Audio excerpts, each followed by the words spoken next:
Good morning, good afternoon, good evening. Hi. Oh, yesterday's dinner was pretty good. Oh my goodness, though. I wonder if Uncle's gonna come over again. I mean, either way, I'm just gonna say hello, like, no matter what tonight. If anything. Though, yo, I'm prepared for today. Heck, I'm doing better than I thought I would. I got to eat some pizza before this. I even have some coffee right next to me, so heck. Depending how I feel, maybe even longer than up to Fiammetta. Ehehehe. Hello? Though you eat for coffee on the floor, I just gotta make sure not to kick it. So if I kick it, then I cry. But for now, it's all good. Though if I do just go for like the 4 for right now, the one I'm most excited for is Mostima.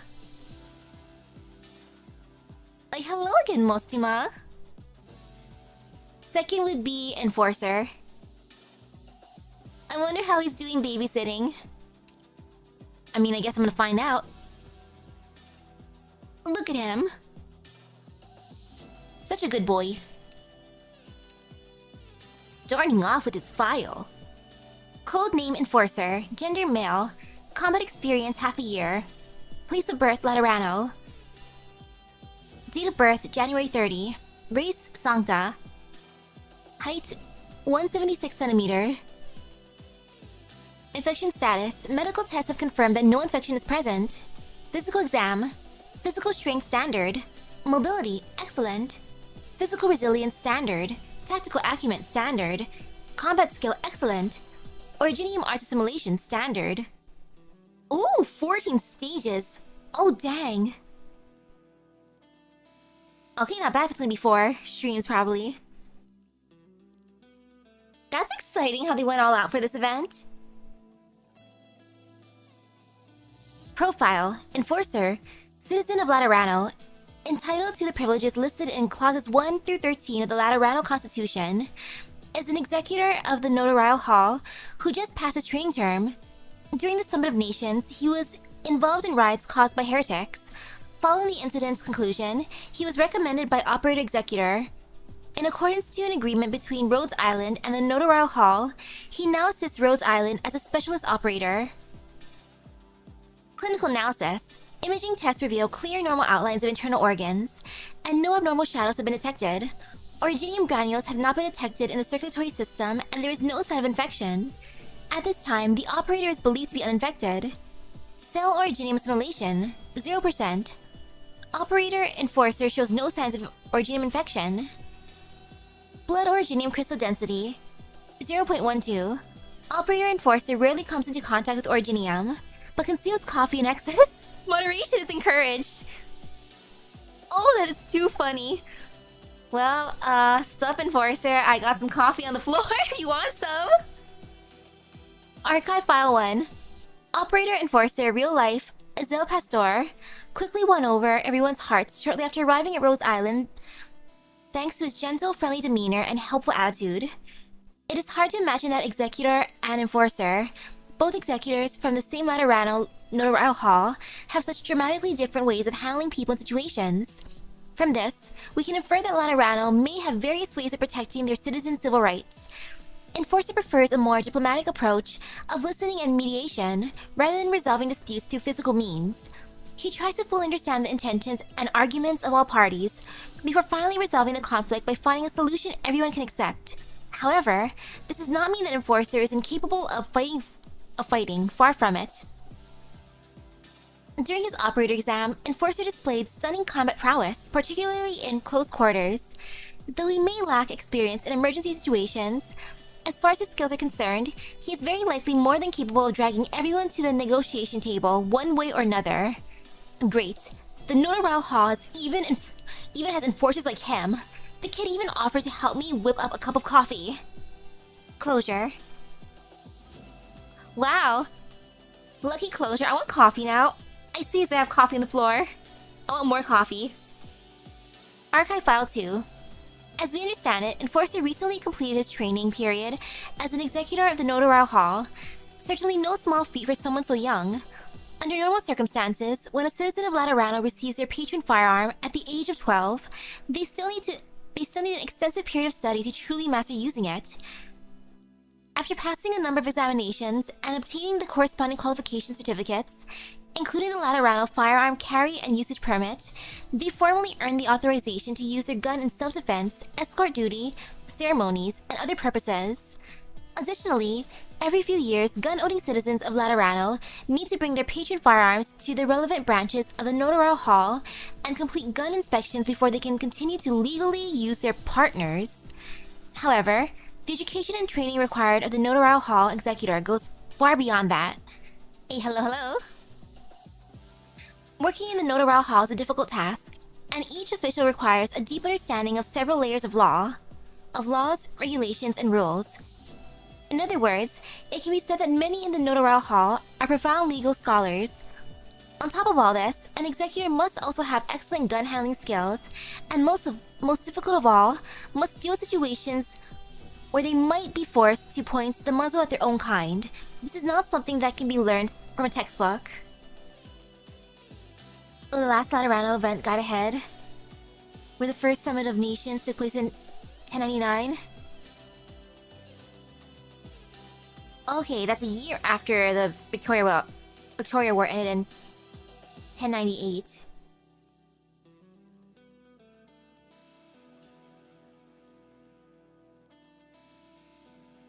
Well, I remember pillars being taken down and put back up. That was the event, and oop, I accidentally scratched myself too hard. Oh no! Oopsies. Mosquito bite. Ah! You know, I'm gonna put my leg down. Do not get distracted, self. But yeah, I remember the pillars.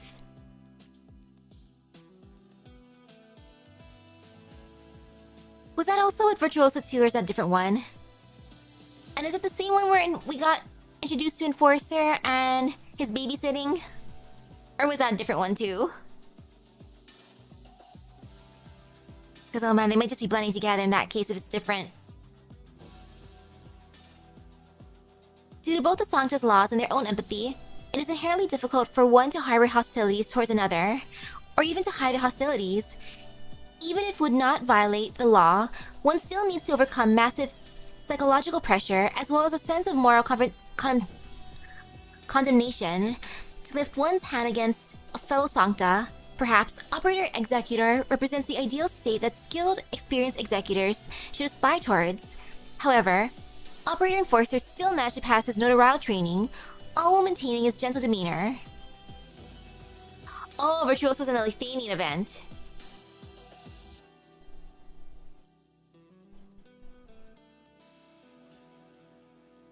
Was the Laterano one also where Orin was being super sus? With a smile on his face, he told the HR operator that he had no special secrets to accomplish this.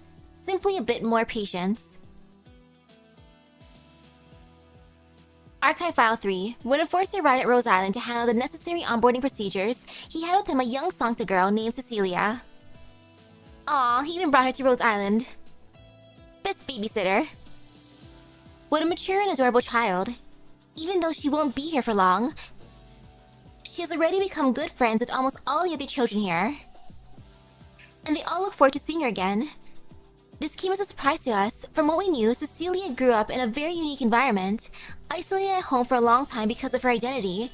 She never had any contact with her peers, and was not given a chance to get along with them or develop bonds. However, Cecilia did not exhibit any social impairments, personality flaws, or psychological problems usually present in children growing up under similar circumstances.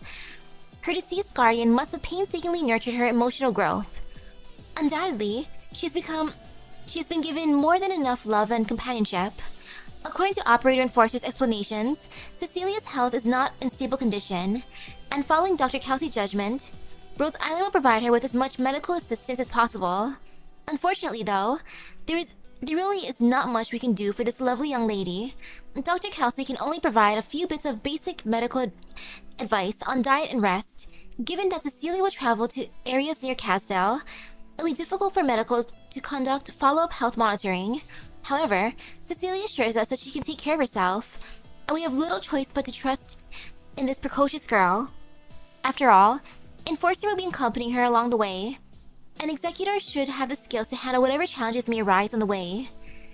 It is worth noting that in the period before leaving for Casdell, Enforcer often spoke with the operators in charge of educating the miners at Rose Island, consulting them in great detail on all the recommended textbooks and supplementary materials from primary education through secondary education, and downloading everything onto his terminal.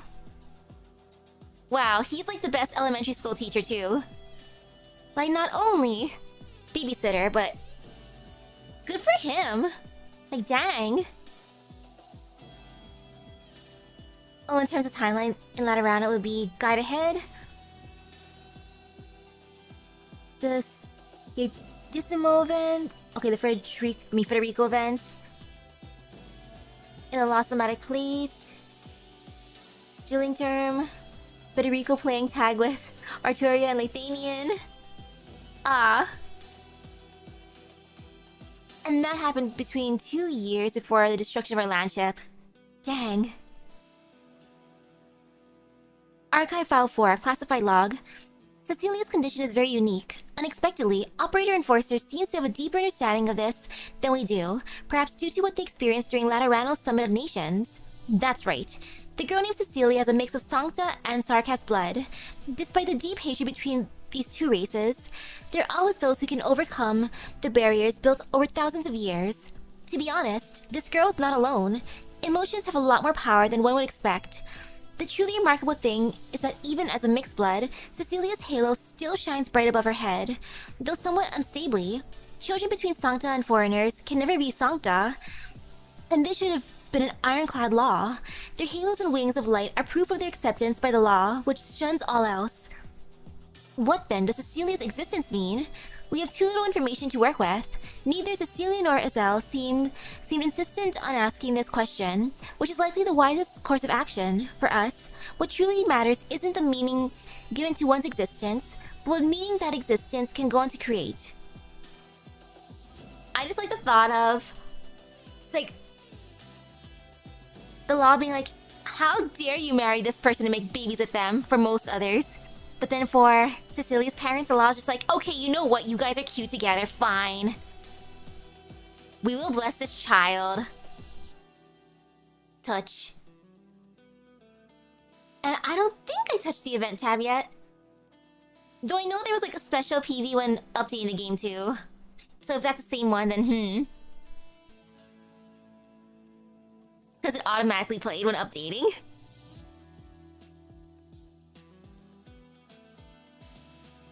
And let's see from here. The journey ahead of them is destined to be rough, and there will be no shortage of trials and tribulations. They may well tread a thorny path and even come home empty-handed, but their journey will never be in vain, and we wish all the luck in the world to these two youths.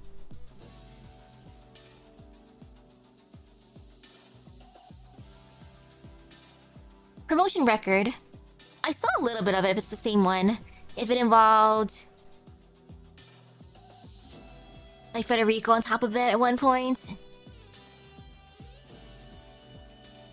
Didn't watch the entire thing because I'm just like, okay, let me make sure my game's updated. Steers at game's download bar. Come on, please update, update, update. Since the events of Laterano happened in 1099, meaning the state of Kazo is pretty much more hospitable now for them to visit. Plus Mudrock knows Azel and Cecilia. And we have Wizardel for reassurance. Yeah, it'll be a much safer trip than we would expect in this case. Like, knowing all that. Promotion record. Operator Enforcer always carries a coffee mug with him when he works, which always contains the same kind of black coffee made from a very bitter bean, with not a single granule of sugar added. Oh gosh, okay, he drinks it like that. Versus me. My coffee right now on the floor is very, very, very sweet. Extremely sweet and chocolatey. I wanted something sweet. However, like most Laterans, he is also extremely fond of sweets such as cakes and cookies. In his own words, his choice of black coffee is only to help him focus on his work. Yet when he finishes his work, Enforcer will pull out a separate coffee brewing set. He often spends hours at a time comparing the different the differences in flavor caused by varying degrees of roasting, configuring the perfect blend of coffee bean varieties, optimizing the proper ratio of cream and sugar, and even subscribing to the Boulevard Agricultural magazine just to read the coffee planting columns. Oh, he is obsessed. Each though the magazine is often delivered months late. Even though the magazine is often delivered months late, if Enforcer ever invites you to try the new blend of coffee he whips up after work, be sure to accept his offer. You won't be disappointed. However, if you ever accept a cup of coffee from him during work hours, be sure to determine whose cup it is. I want his coffee. So jealous. And now for departure plans. How can a sarcast who knows Casdo well enough ever want to look a Sanct in the eye? Ooh, cafeteria.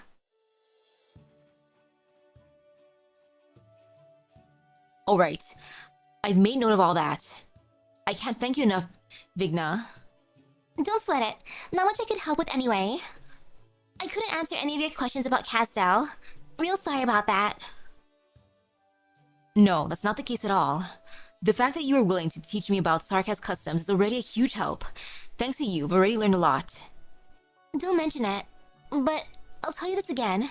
It's whatever since you're on Rhodes Island, but don't assume that all Sarkaz are this easy to talk to. If you were in Casdo, the situation would be different. Completely different. Yeah, I get it. You clearly don't get it at all. Take Ednakiel, for example.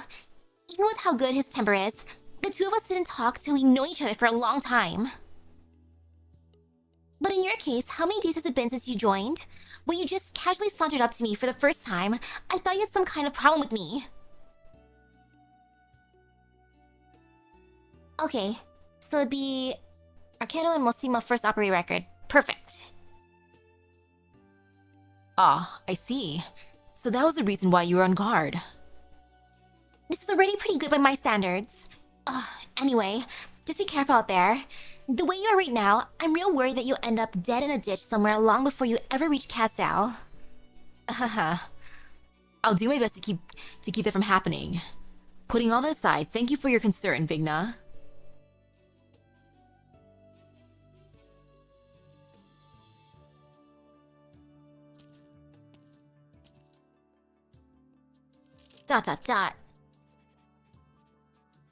Information in Casdo is still extremely scant. Most of the Sarkas here with rather moderate attitudes grew up in other countries and have little understanding of the place as a result. However, one thing everyone can agree on is the fact that it's dangerous there. It's not sufficiently safe for me to go with Cecilia alone. We can't set off without preparation. But it might be difficult getting any more information given the status quo. Let's see who I can talk to next. Coming through. Oh, certainly, excuse me. Wait, no, this guy. Excuse me. Huh? You're the Sarkaz Blade Master, Flamebringer.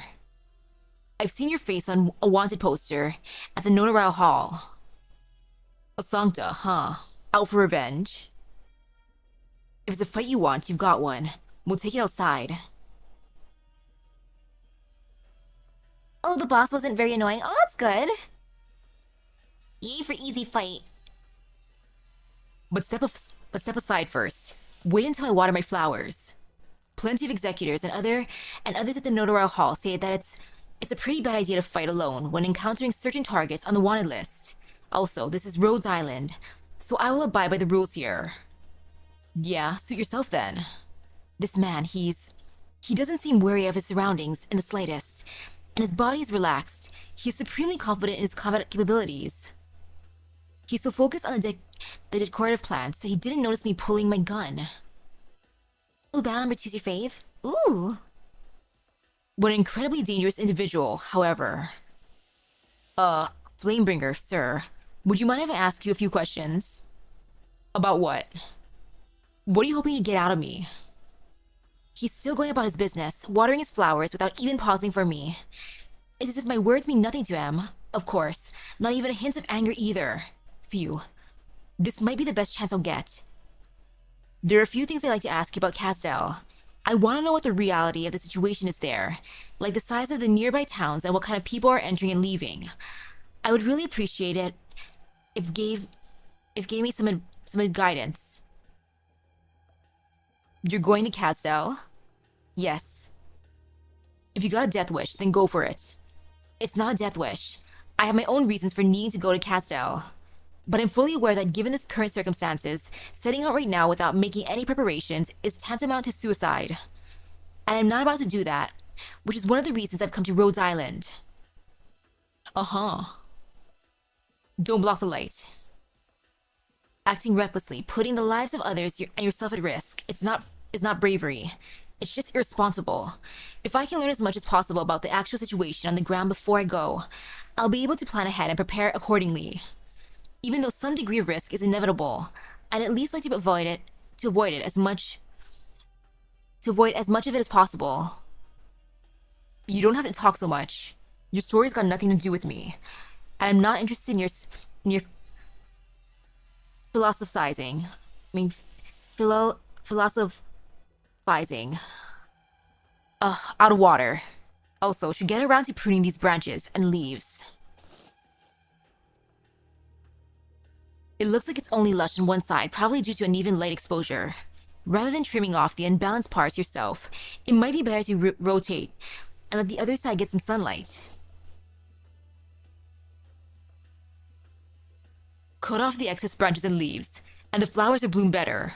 The more options you have, the more likely you are to miss the point. That's how it is with plants. But who gets to decide what the point of growth is for another living being? Who? The strong get to decide.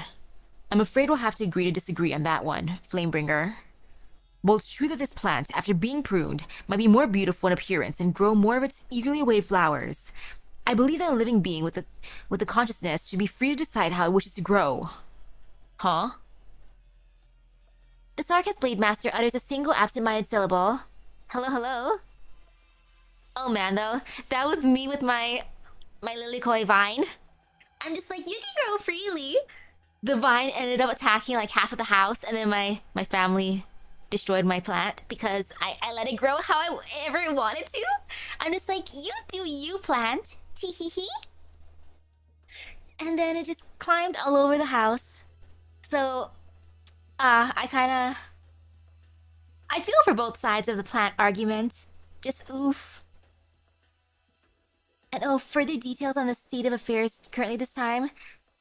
The first Summit of Nations would take place specifically March 1099, just 3 to 4 months after the war ended in December of 1098. So during this time, Nymph must be in her process with the Furnace Fables adventures in Casdell. Oh gosh. The Furnace Fables, all the insanity with the ancestors. Yeah, visiting during that time is a little bit too chaotic. The Sarkis Blade Master utters a single absent-minded syllable. His work does not stop once. During the course of Azel's lengthy questioning, when the watering can is empty, he sets it aside for the time being and starts pruning the overgrown branches and leaves. Now, he conveniently keeps the shears next to the pruned potted plants. In a heartbeat, the glint from the knife's blade slices through the inch of sunlight shining on the flowers. Azel slams his back against the wall, hard, the sharp blade grazing his cheek before lodging into the wall behind him. Erg! A silver tongue's not gonna save you. What about now? Do you still have a reason to go?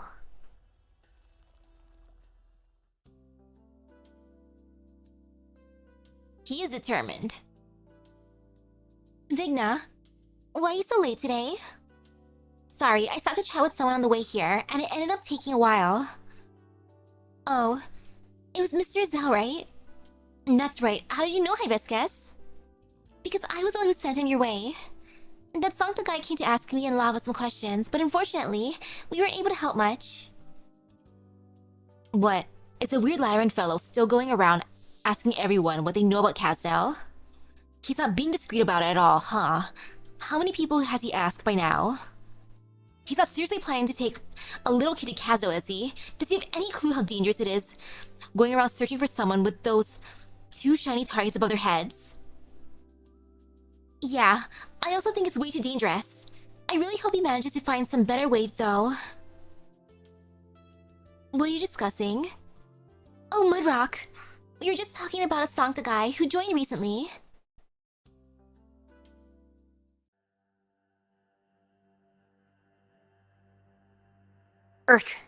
Please, let go.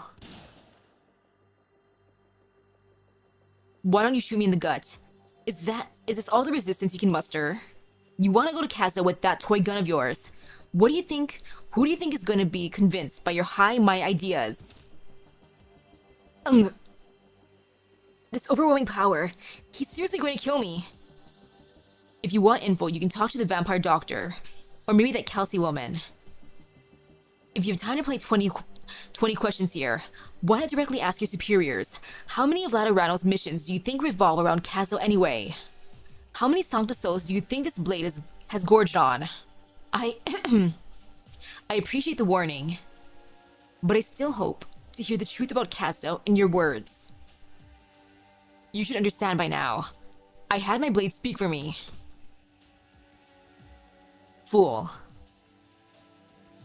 Wait, hold on a second. You don't get to ask me to wait, boy. Why didn't you kill me? Life won't flourish without the right nutrients. The same's true for plants and people alike. Now scram, boy. You don't want her flowers of blood.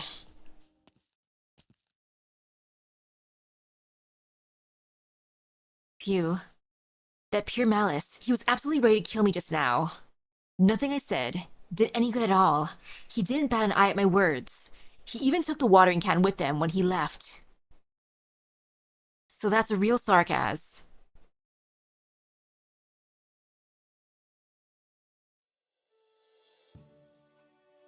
Ow. Are you sure you don't need me to bandage you up, Enforcer? You're still bleeding. It's no big deal, just a scratch. Flamebringer didn't actually do anything to me. Well, at least he didn't kill me outright. Alright. The wound should be properly dressed now. I still have some arrangements to make, so I'll head out for now. Huh? Wait, Enforcer. Did you need something else from me? Even though personnel conflicts are theoretically forbidden in Rhodes Island, not everyone is so disciplined. If you encounter a situation like that again, do your best to contact the doctor, Amiya or Dr. Kelsey directly. Alright, well, I'll see what I can do.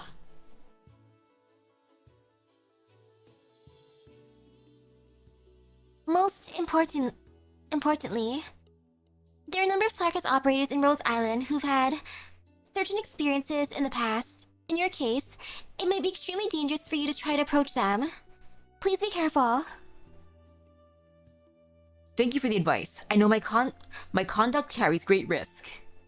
But Rhodes Island is likely the best and most suitable place I'm ever going to find to have those kind of conversations. Isn't that right? Had I met Flamebringer under any other circumstance, I'm afraid I wouldn't be here to tell the tale. That's true, but... If I back down now, then the plan to go to Kazo will fall apart. And I can't allow that. It hasn't gotten to the point yet where I have no choice but to give up. There's still one more person I should see. Oh man, for the Summit of the Nations.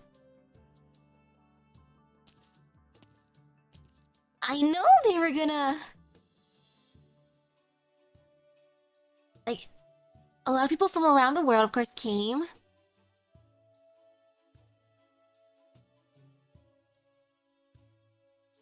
I don't exactly remember what, like, the meeting was gonna be about, though. Unless I'm mixing things up, too. Like, at the end, the Pope went downstairs to the basement. Because something was going on, but... that could have been from a different thing, too. Excuse me. Are you Mudrock? I am. You know me. You came looking for me. Yes, it may be presumptuous to say this on our first meeting. Nevertheless, You're wounded. Huh? A fresh injury caused by a sharp object, just inflicted. Did you run into someone on your way here? That would be Flamebringer. Yes, makes sense. Even at Rose Island, the Sancta are warned not to approach certain people. Some of us are dangerous, including Flamebringer, including myself. Didn't the doctor Namiya tell you that? Yeah. The doctor did try to talk me out of it. But you didn't listen. I've heard you're gathering information about Casdell. You're planning to take that girl to find someone. That's right. I came to you hoping to get some help. I don't understand. Why are you so insistent on going there yourself? You wanna go to one of the most dangerous places for your kind. Just the two of you, Sancta. You should know how bad your idea is. I promised Cecilia that I'd take her to Casdell to find her father, and I can't go back on my word. But I'm guessing that explanation won't satisfy you. I suppose it's like going with the flow in a way. I'm just an ordinary Sancta. If none of that stuff happened, the very idea of ever leaving Laterano probably would have never entered my head. I might have just been like everyone else, working and living a stable life, wanting for nothing, never having too many worries on my mind. And when I got older, I'd apply for retirement and live the rest of my days in peace and comfort, though it'd probably still get noisy every now and then. Sounds like a good life. It is. But when I started to see beyond the walls of Laterano, when I started coming into contact with viewpoints that are at odds with what I know, yet could not be denied, then I, like any ordinary man, could no longer take that life for granted.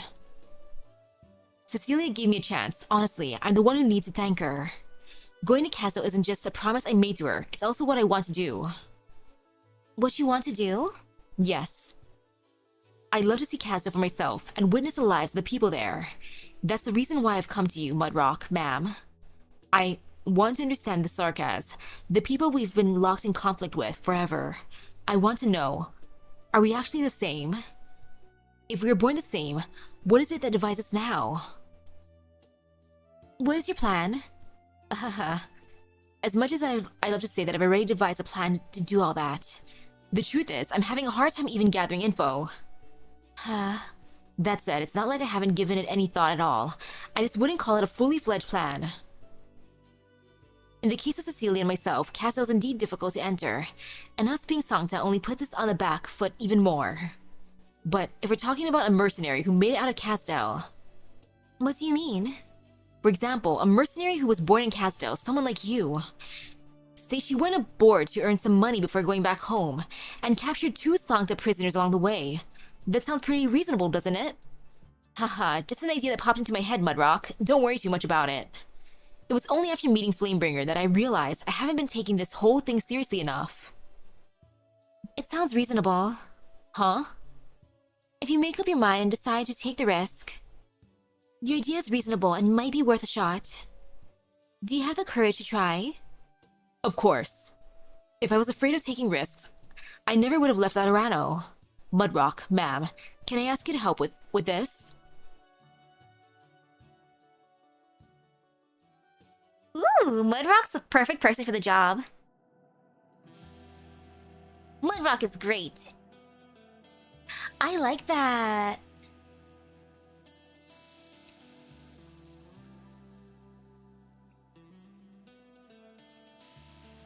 Ooh, okay. 1 hour early for the event? Can do. And I'm glad that I have my apple pie prepared. Now for heaven, here now. Okay, so we have some cookies with ice cream. Some tea instead of coffee. A stamp. Pen, pencil. Sleeping mask. Lanyard with ID. And a Laterano book. Interesting. Hello, hello. You want to work at my patisserie? A notarial hog executor? Yes. No matter the reason Azelle gives, the patisserie owner finds it hard to comprehend why an executor wants to do this of all things. Still, Laterano Sancta are famed for doing as they please, and he has no reason to refuse, so the patisserie is where he lets Azelle be. At first, Azel's work is rough around the edges, clearly too stiff in copying what he sees. He unfailingly takes down all the necessary ingredients, amounts, ratios, and methods in his notebook. Some, of course, are floored to recognize what Azel is. There's even speculation that some major case is developing. Why else would a Nodoral Hall executor go into hiding here like this? Still, the week ends without anything of note, just like at the Nodoral Hall, Azel is never late, but no matter how busy the shop is, he never works overtime. Always punctual to clock out. Cecilia, I'm home. Here, cookies. Oh, look at this. This is adorable. I like how he's working there just to make her sweets. He is so cute. Like, dang.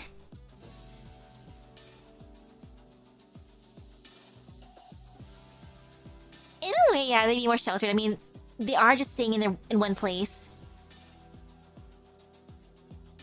But they do what they want. They're kind of like fairies.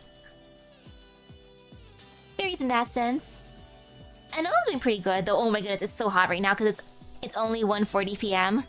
Prime afternoon. And heck, you know what? Since Azel's thinks he's talking about sweets, I'm gonna sip on my coffee some more. Let me just mix it up a little bit.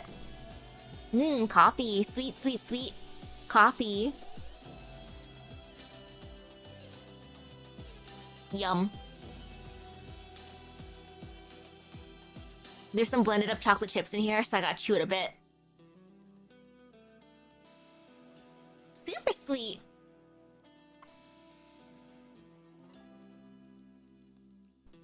Okay, back on the ground. Wakes me up inside.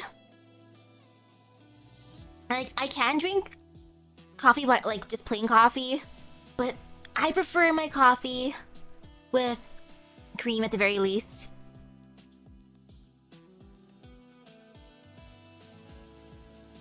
Like heck, same for tea. I can drink plain tea, but I prefer tea with cream, at least. Cecilia, I'm home. Here, cookies. Thanks, Mr. Zell. They're really good, Mr. Zell. Did you make them? Mm-hmm. In a few more days, once I've made the preparations, we'll head out to see your papa. Okay. What? You're quitting right now? Huh. You put so much effort into learning patisserie, you know. Even taught you my secret recipe. Ha ha ha. I'm sorry. Azel, the intel you need's all here. Thank you, Rochelle. Once you're checked in at Rhodes Island, got an idea of where you're going next? Based on our present intel, I think I do roughly. Let's go, Cecilia. If you took a look through the notebook Azel carries, you'll find it crammed full of things you'd expect from someone like him. Notes on his work, timetables, coffee brewing instructions, etc. But on one page, in immature handwriting is, I want to eat Lateran sweets, contrasted by a dessert recipe below in Azel's script. They'd be hard to find any stores after leaving Laterano, and would spoil on the way if prepared in bulk beforehand, so the best plan was to learn to make them myself. I know how improbable leaving Laterano to find the Sarkaz is, given the circumstances. I have enough faith to stay by Cecilia's side the whole way, but I know that for her, the journey to come will reveal itself to be an ordeal like nothing else. I hope that we can find her dad. So I told her that whenever she wants to do something, she can write it in this book, no matter how unrealistic. I'll earnestly plan it out, execute it, and achieve it, so that on this journey, Cecilia's heart remains ever filled with hope. Thus explains Azel. That is so sweet. He is the best caretaker. Ah, Cecilia, wait. That's black coffee. You won't grow big if you drink that. I am so salty whenever I hear that kind of thing, where it's like, oh no, if you drink coffee and tea and stuff when you're young, you're not gonna grow. I mean, I'm short, and I drank caffeine ever since I spawned into the world. So Army was like, oh my goodness, I guess it might be true, but no, it's a lie. Little bro's way taller than me, and he drinks coffee too. So I'm like, BS. Humph. Like just the slightest bit salty is all. Only slightly. And now for Archetto.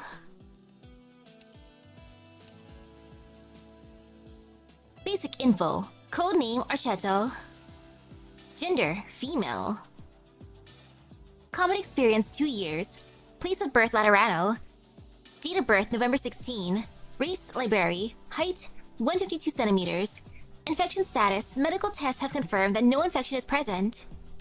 Physical exam, physical strength standard. Mobility excellent.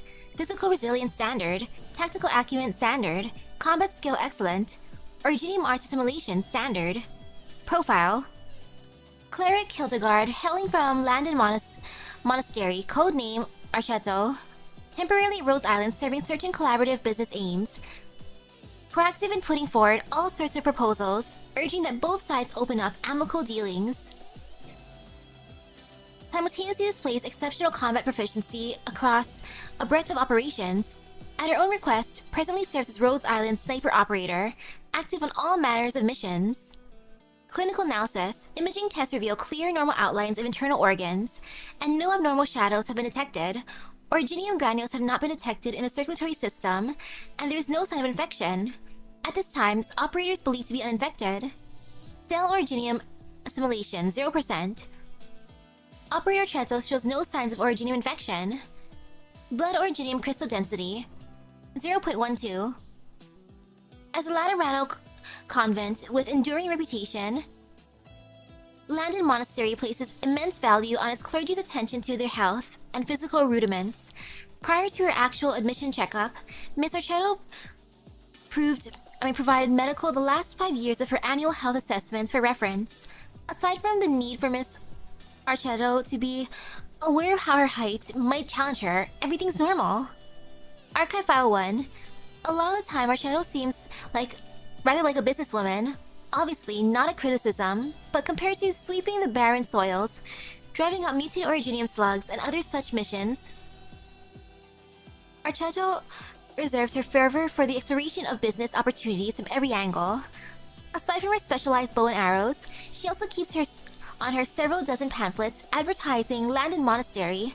If not for executors' anecdotes about the monasteries, we may well have thought Landon a fly-by-night company on the verge of bankruptcy.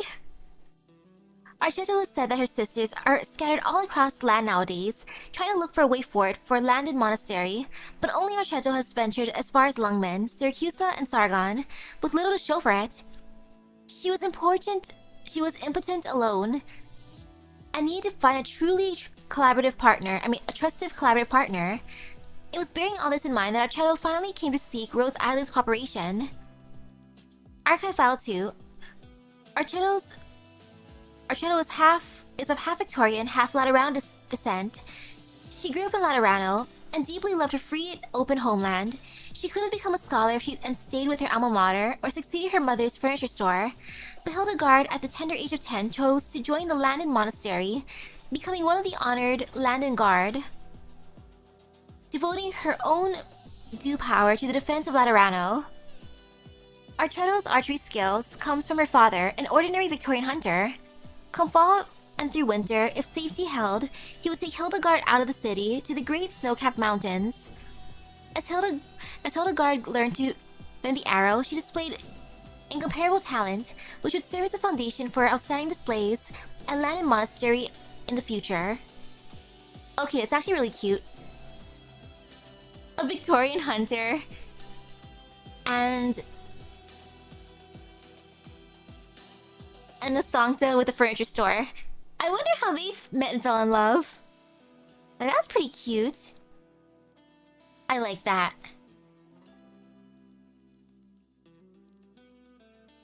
Oh gosh, yes. We wouldn't want Cecilia's first memory of Castle to be those geezers. Actually, it could be kind of funny if she met the ones with Tin Man. Otherwise, no.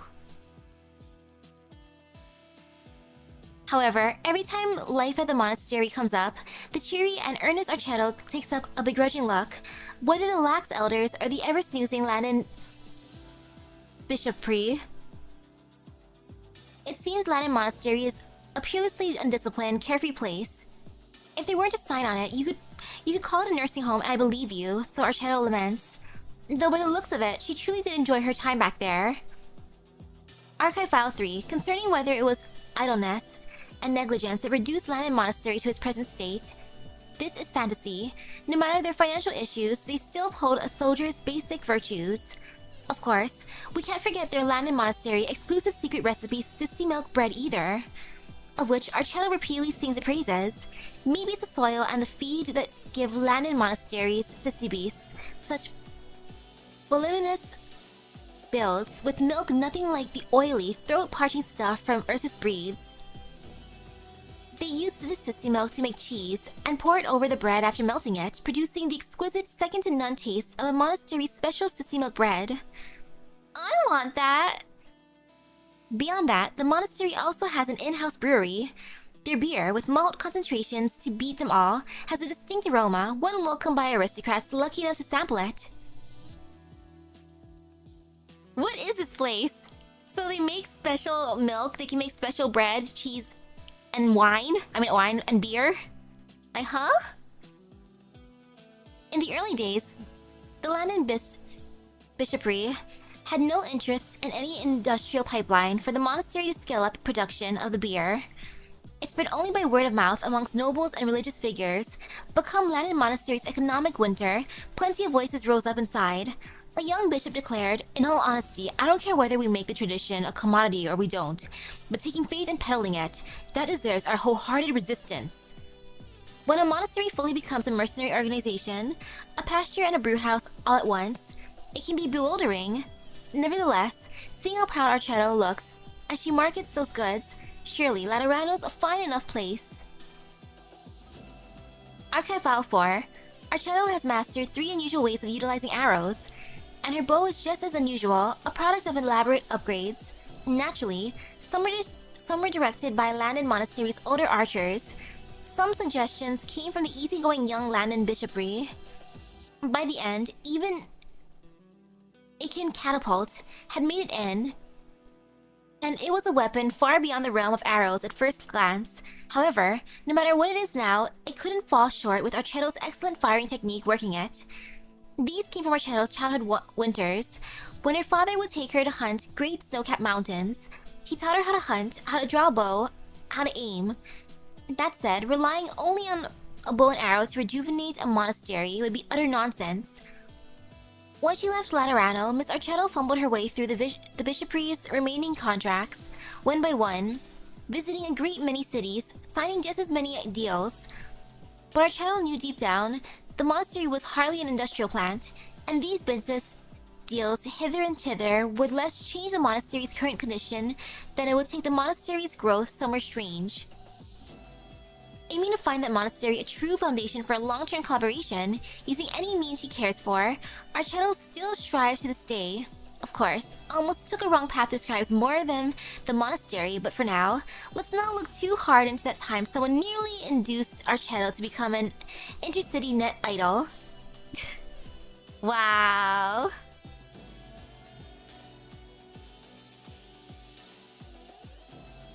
I kind of love that.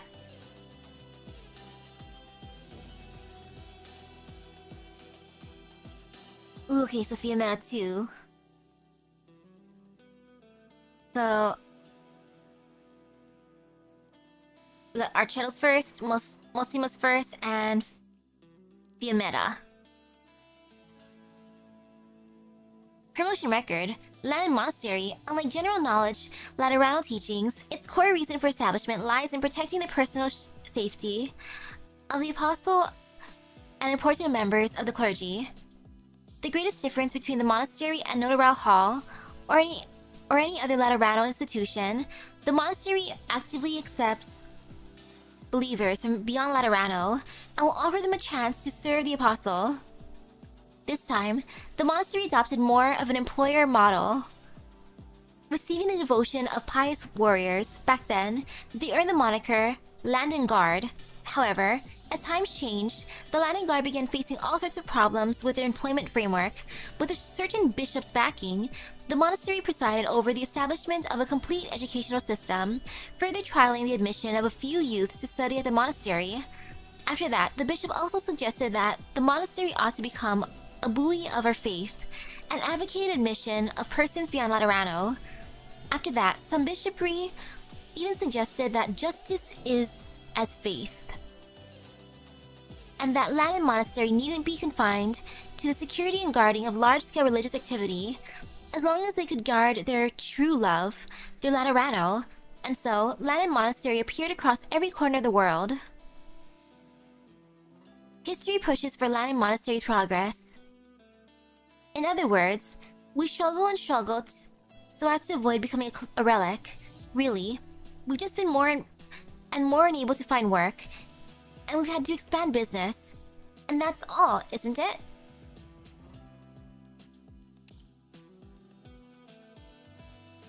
It's still funny for the idol part, though. So yeah, we went through Archetto's first. So at this point, it would be over here too, right? Or actually, no. Was it just first, like, from here? Wait, let me scrub a little bit.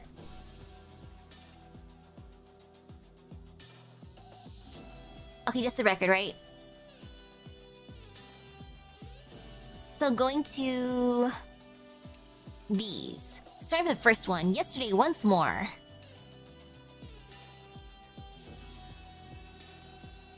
Which looks like the CD.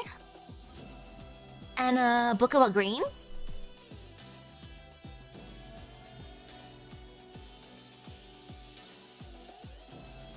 Ooh, okay, I'm getting Mizuki's for sure. There's too many good skins, actually. Wait a second. I know I gotta get the live 2D ones for sure. Heck, I'm probably gonna buy Kelsey's as well. Too many nice skins. During her years of wandering, Hildegard had visited many cities across Terra and witnessed all manner of wonders. One day, she happened across a small village near Ursus, which was almost completely isolated from the outside world.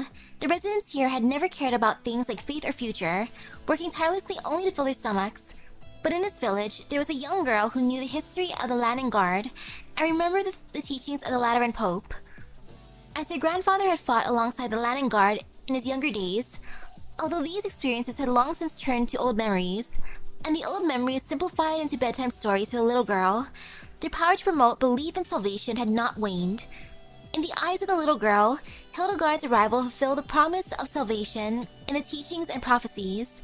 So during that harsh winter, as the little girl lay dying, she implored Hildegard to give her a Lateran funeral using her one and only precious glass bead as payment. Hildegard prayed quietly for the girl, according to the teachings of the Lateran. When this land disappears, so too desire disappears, but those who serve the will and purpose shall have eternal life. Since embarking on her journey, Hildegard has been collecting stories, artifacts, and legends left by the Latin monastery and guard, organizing them into a notebook. It contains an old medal purchased from a destitute wanderer, a strange sarcastic bedtime story about the Latin Guard, and even a review of system milk bread by a famous food critic from the Yan.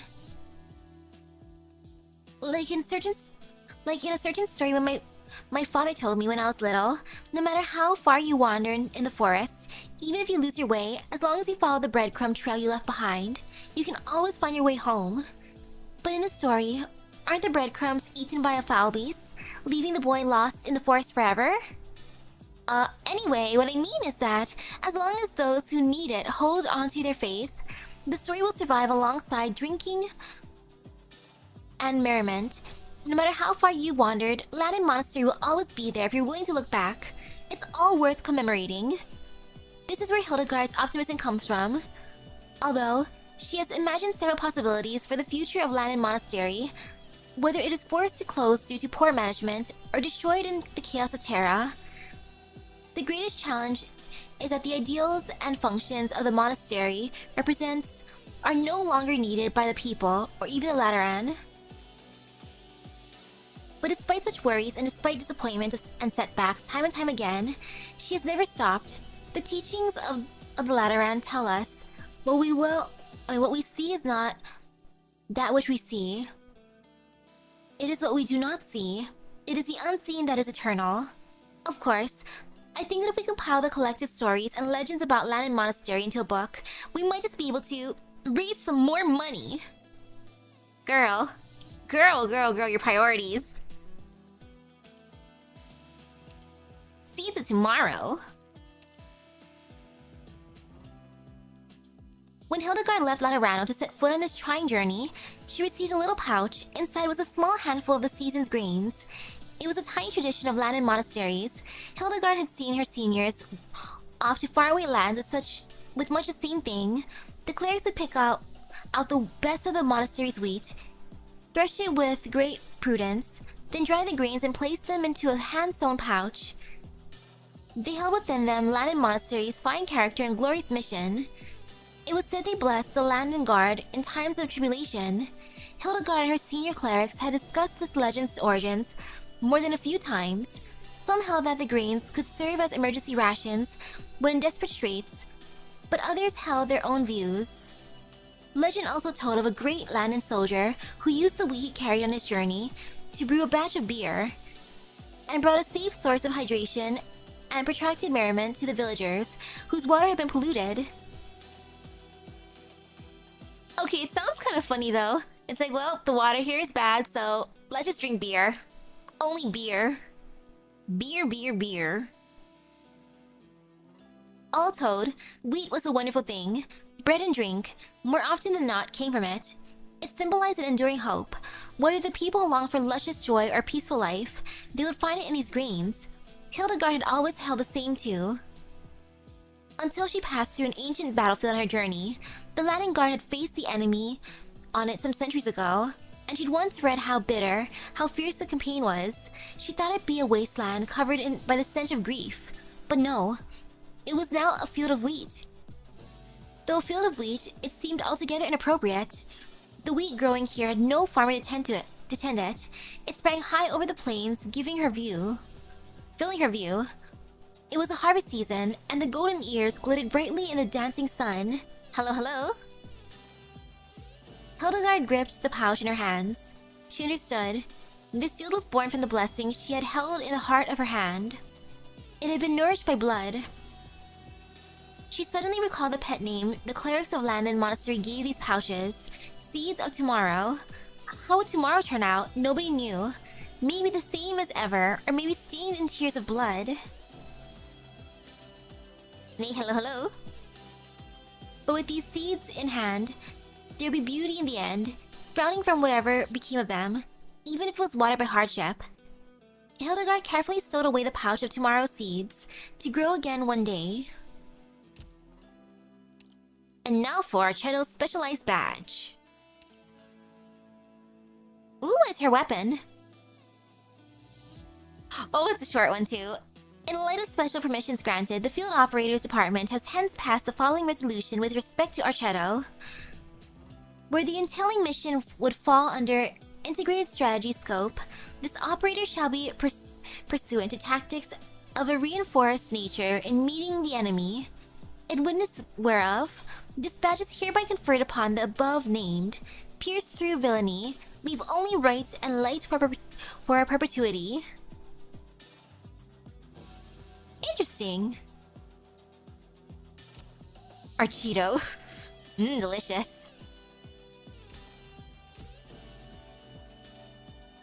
Next is Mostima.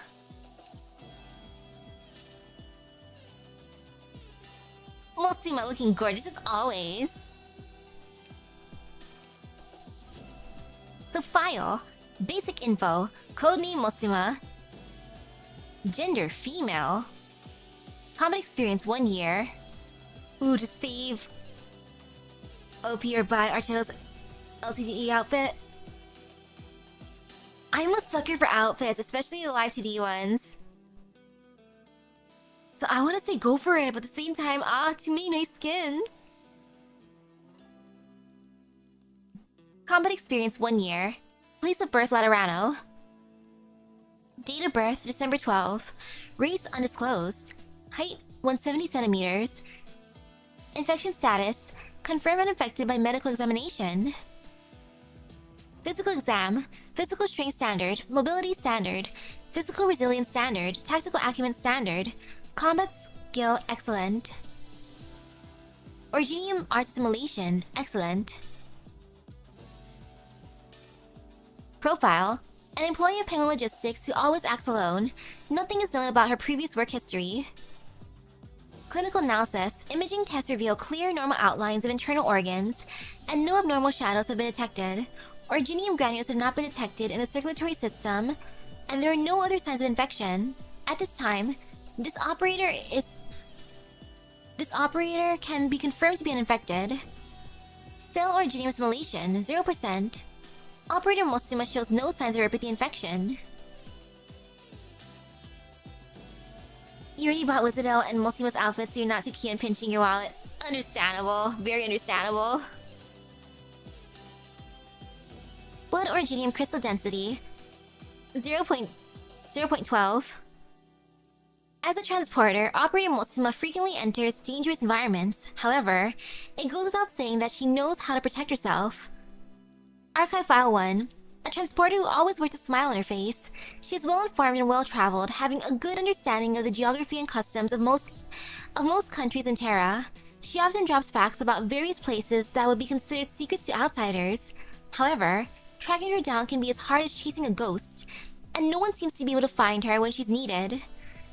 She can get along with just about everyone, but also seems to keep her distance at the same time. Archive File 2. Many consider Miss Mostima to be a black box. First of all, just being able to find her is no small feat. Second, even if they manage to talk to her, some say that they feel as if they're talking to air. And I'll have a great night. Regardless of if they're thanking her, admiring her, swearing at her, or piling hatred upon her, she seems to only respond by curling the corners of her lips into a wry smile, answering with a normal demeanor as if she felt no emotions. And Miss Mostima herself made it clear that regarding emotions, she doesn't hate them, but she has no need for them. Her words reflect a remarkable nonchalance. This is an important reason why many consider her to be more terrifying than even less personable colleagues. Whether her personality is a result of her past or simply a numbness derived from many long years of work as a transporter, we may perhaps never know. And yes, event prep. Archive File 3. As a veteran transporter, Miss Mostima often has some logistics commissions that require her to go to remote or even dangerous places, so she will often not be aboard the Rhodes Island ship. Terms that have been specified in her onboarding contract. In fact, very few operators are actually standing by on the ship at all times.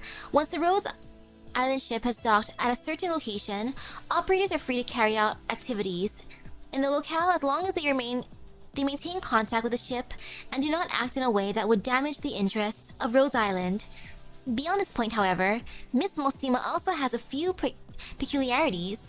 According to the application she submitted, Miss Mostima often proactively seeks out delivery orders that require her to travel abroad. Usually, Rhodes Island couriers would only operate in a local vicinity, because the time and risk involved in long-distance travel is a serious consideration for even the most experienced in the industry, yet it doesn't seem to concern Miss Mostima. Does this mean that she has a special reason for doing so? Archive File 4. According to the resume submitted by Miss Mostima, she worked as a transporter throughout all of Terra, but mentioned nothing else beyond that. Why would she provide her services or Penguin Logistics? Why did she already know Miss Apple Pie? And most importantly, why did she become a fallen angel? Even though Miss Mostima seems to have integrated well into Rhodes Island and has even established trust with the doctor, she's still a complete mystery in the eyes of many, following the guideline that, outside of extraordinary situations, we're not to pry excessively into the history of our operators. Rhodes Island has no plans to seek answers to each and every one of those questions. However, one truth is very clear. The law is absolute. From the moment she aimed her gun at another of her kind, her fate was already decided. This is a publicly known secret. Promotion record. In addition to her past experience, there's another noteworthy thing about Miss Mostima, and that is her ability. Her two staves, known as Black Lock and White Key respectively, can cast very different spells. This is an extremely rare phenomenon, and her explanation of this is preliminary at best. There is no doubt that Miss Mostima's powers are unfathomable. According to the judgment of Chief Engineer Kelsey, at the time she tested Miss Mostima's abilities, Rose Island's training facilities would have been destroyed if she had put more effort into the testing. Such is the terrifying scale of her power. More importantly, though, what was the monstrosity that appeared behind her at the moment the two forces within her hands overlapped? Spooky. Okay, since we did the first one already, in the past, atop the skyscrapers, next would be Journey's footnote. All we can do is focus on what we can see. But before that, let me sip my coffee again. I'm gonna mix it. Yummy. Mix, mix, mix.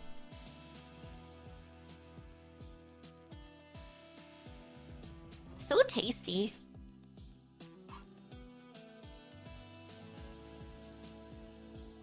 Okay, back on the floor. So Journey's footnote. All we can do is focus on what we can see. Yum.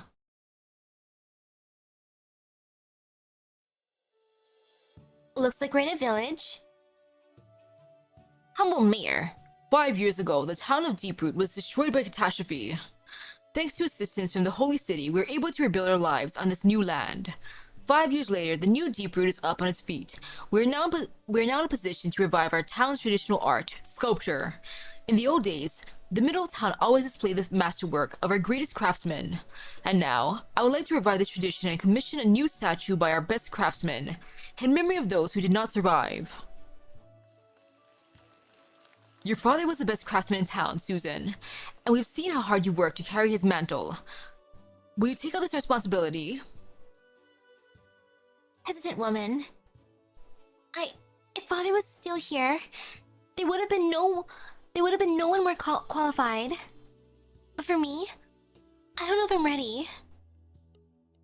It's such a heavy burden to commemorate the departed. I know it's a monumental challenge, but there's no other. Staid woman, if Susan isn't sure, may I try my hand on it? Melissa, you back from Laterano? Your letter said the town was planning to erect a new statue. I set out as soon as I read it. I went back to the Holy City with the emissaries, but my heart has always been in Deeproot. Good, very good. You say that you wanted to work on the statue? Yes, I honed my skills in Laterano, waiting for the day when I could contribute to the town again. That's very kind of you. In that case... Wait! It was my father who made the statue that stood in the middle of town before it was destroyed by catastrophe. It was special. Everyone in the town said they smelled the scent that belonged only to us when they were near it. I believe the best way to commemorate them is to recreate the same statue. Can you recreate the scent, though? I'm not sure, but I'll try. Listen, Susan. The townsfolk, the ones who are left anyway, won't wait for you to rediscover this special tradition. Sometimes, it's the continuation that matters. I know. Mutters. The place that father used to go to all the time. It's dangerous, but... Susan, where are you going? She's heading toward... Was I too harsh? I'll bring her back. I'll take care of Susan. Is that Mostima? Mostima? Mayor, Melissa, how long has it been? It's good to see you. How are the rest of your team? Andoane and the others? Heh, they're good. Let's talk later.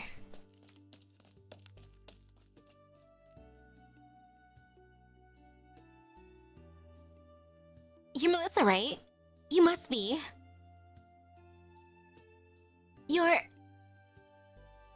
I brought you the materials you needed for the sculpture.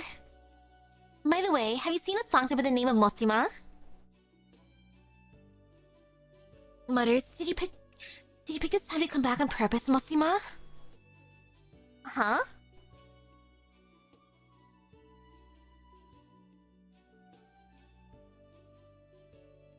Where did Mostima go? She went to the hills. We'll be back for a while.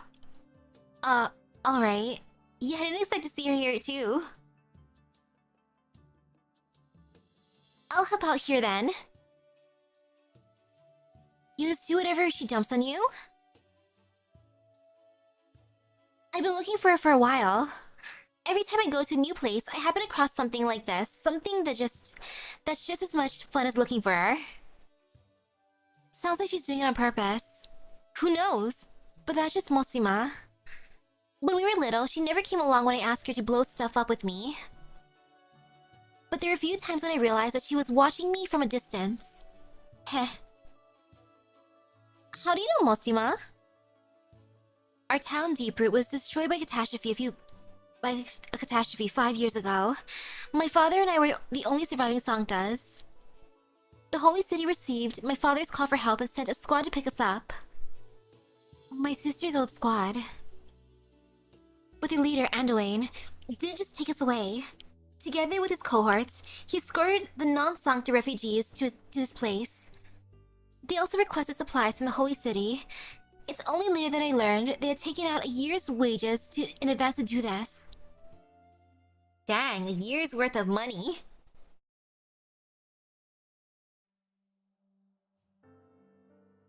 You ask me why my brow is furrowed, Mostima. I ask you instead, can you look at yourself in the mirror and see no shame or regret?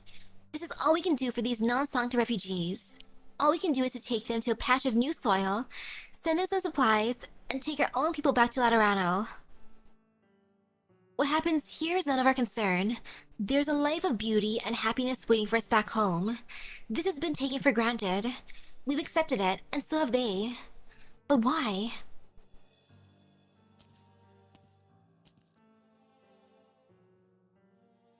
Elle should have started working at Melissa's place now. Melissa knows enough of my past to satisfy her a bit. Found you, Susan. My father used to come here. You could see the whole town from this place. Whenever he was in a bad mood, he would come here and look out at the town in the distance. He used to say that memory isn't just the storage of information. He wanted those who touch the statue to recall the scent of the old days. But father, all I can see when I stand here now is a broken ruin. The statue is damaged, but still standing. I'll be right back.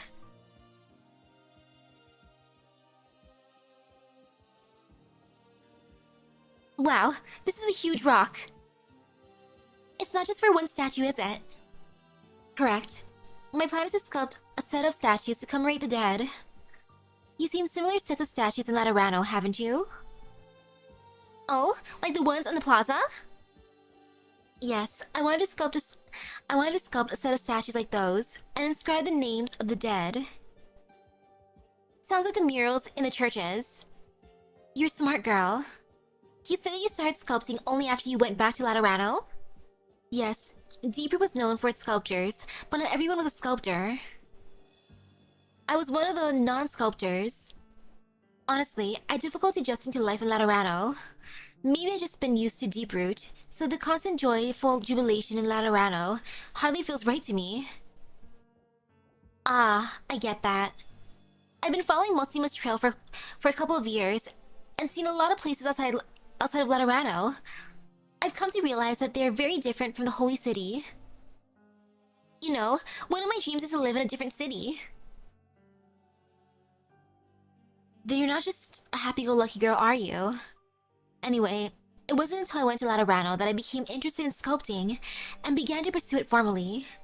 In my heart, I've always wanted to come back here. But Lateran sculptures aren't the same as the ones here, are they? I know that. When I began to seriously study sculpture, I also began to regret not studying Deeproot sculpting while the town was still around. The past can't be changed, though. I'll continue the tradition here with Lateran techniques. Unless somebody knows a better way. So you're hoping Susan succeeds? You must be joking. I won't let 5 years of hard work go to waste. The largest rock over here. Gotcha. Anyway, if you want to help, you can start by cutting the rocks down to the required size. In Lateran terms, blow 'em up! Ha, I knew that. Just don't go too far and turn it into a heap of rubble. Don't worry, I'm an explosives expert.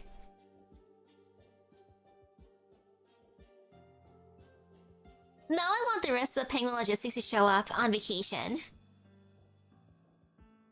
Time has taken its toll on the streets, which are filled with mud and scattered bricks and rubble. The marks left by catastrophe are everywhere.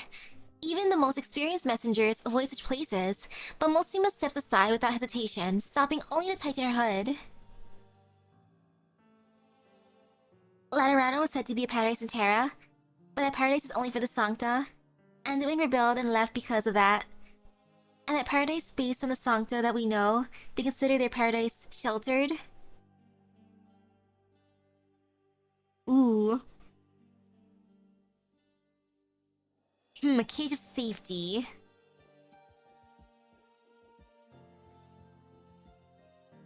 More of an ignorance, and their ignorance is only realized after they decide to explore Terra. They are basically in a bubble.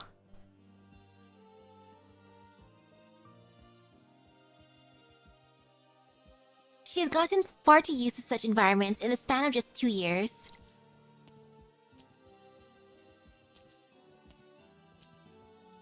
Five years ago, she would not have gone to such lengths. Indeed, she might not have stood here at all.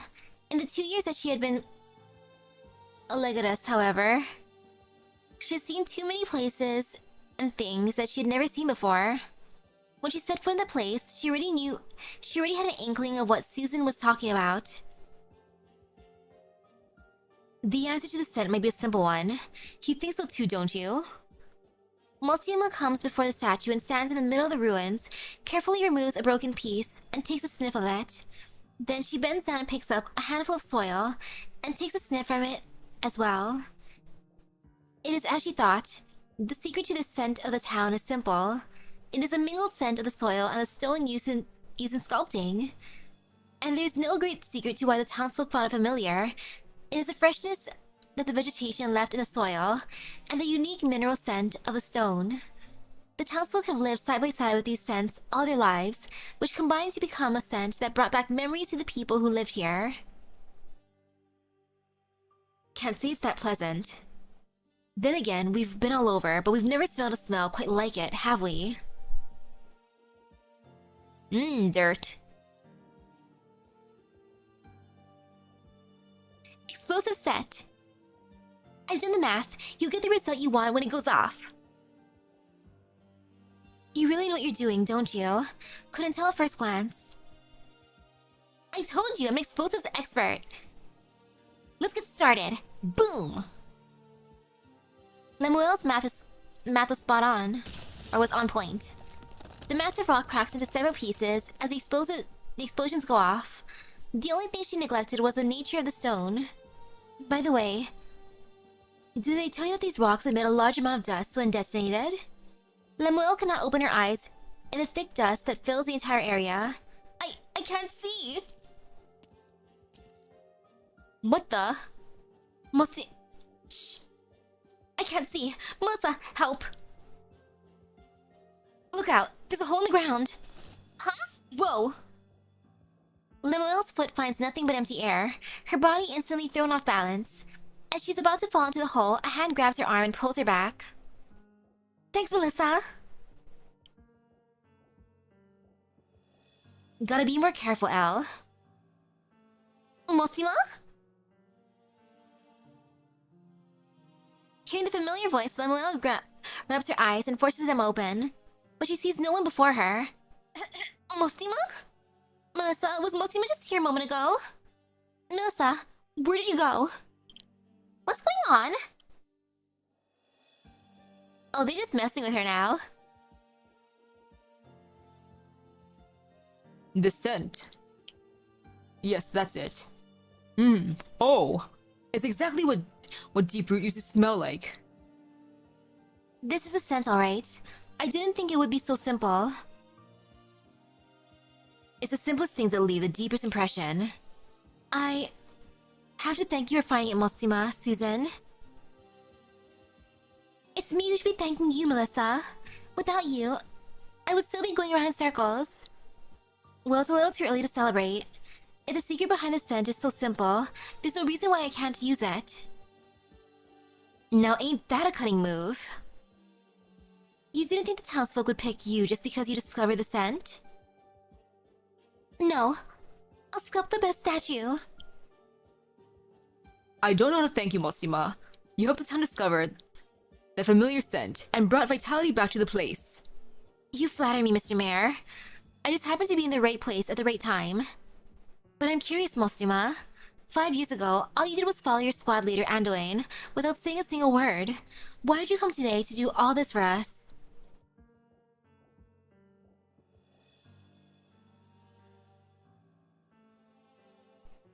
Oh my goodness, the apple pie and Wizardell would just cause chaos. When she arrived on the scene, what she saw was a gravely injured Lemuel and a crazed Anduin who had committed the act. She sensed many emotions in the instant: bewilderment, hysteria, alongside relief and acceptance. It put a doubt in her heart, but did not stop her from acting. To stop Anduin, she had to knock the locking key from his hand with her patron firearm. She left with Lemuel after retrieving the locking key. They returned to Laterano, accompanied by Fiammetta.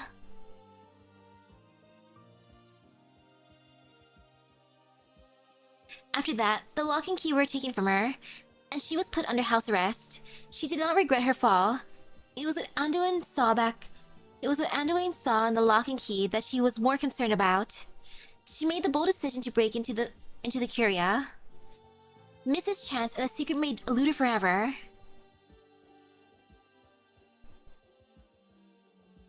Infiltrating the Curia was not easy, but she succeeded. Thinking back now, the white-bearded old man must have had a hand in it. He would hardly have allowed Mostima to keep the locking key otherwise. Whatever the reason, she was once again in possession of the locking key. The locking key did not react when she took them from Anduin. This time, when she touched them again with questions in her heart, she walked into a fantastical plane. There, she saw a gap in the past, a cross-section of the future.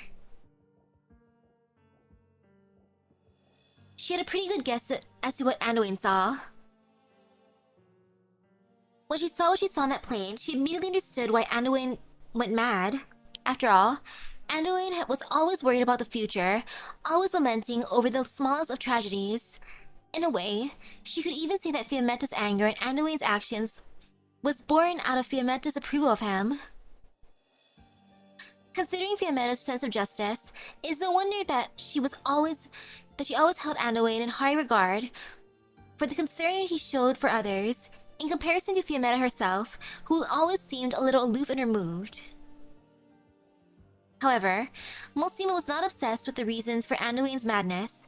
It was not simply because of the emotions she sensed from the pair at that instant. Instead, it's because she had a feeling that she had perhaps harbored from the moment she joined Anduin's squad. Even the moment she first saw Anduin. They were walking divergent paths, and it was inevitable that they must go their separate ways. It was like the many thousands of pieces before her eyes, each one potentially revealing the answer to a question, perhaps the answer to the ultimate question that will reveal itself when all the pieces are exhausted.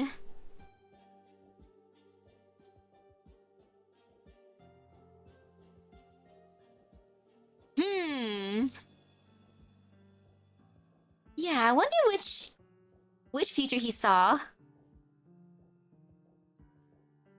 Anduin would choose to walk toward those pieces without hesitation, stepping into the dark mire where the stars shine. As for her, she chose to turn back.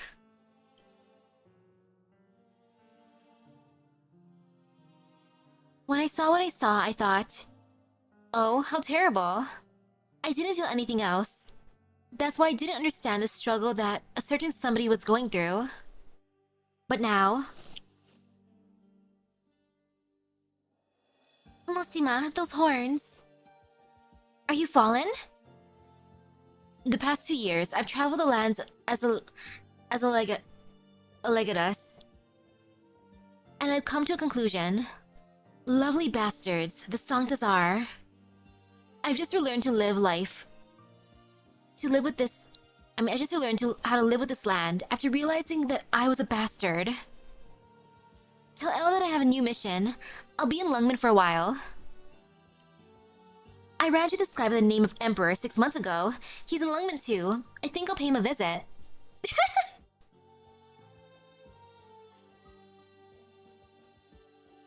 Ah yes, Emperor.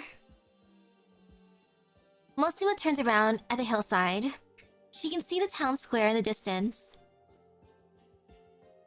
Susan and Melissa have already started their preparations. A crowd has assembled to watch them, and it is growing bigger. The red-haired resurgent Sancta stands out in the crowd. She goes from one side to another, helping out here and there, seemingly having forgotten why she was here in the first place. For once, Mostima is not wearing her hood. She lets the breeze brush against her cheeks and run through her hair. I think I understand you a little better now, Anduin. Maybe I should have had a few more drinks with you. Maybe I should have let you have more time together with Lemwin. Alright, I know you're always going to leave in the end. But there's something that I want to say. Now that I've gotten to know you better, I can say with certainty, I won't make the same choices you did. Nothing can bear the burden of the happiness of all the people. Not you, not me, not even Laterano. All we can do is focus on what we can see. Just like I've been taking Elle around these past 2 years, fulfilling a little of the responsibility I bear for coming out of Laterano to find me. That's all. I don't hate you like Fiammetta does, but don't expect a warm welcome when we meet again. Wherever that might be, our journey will take us there.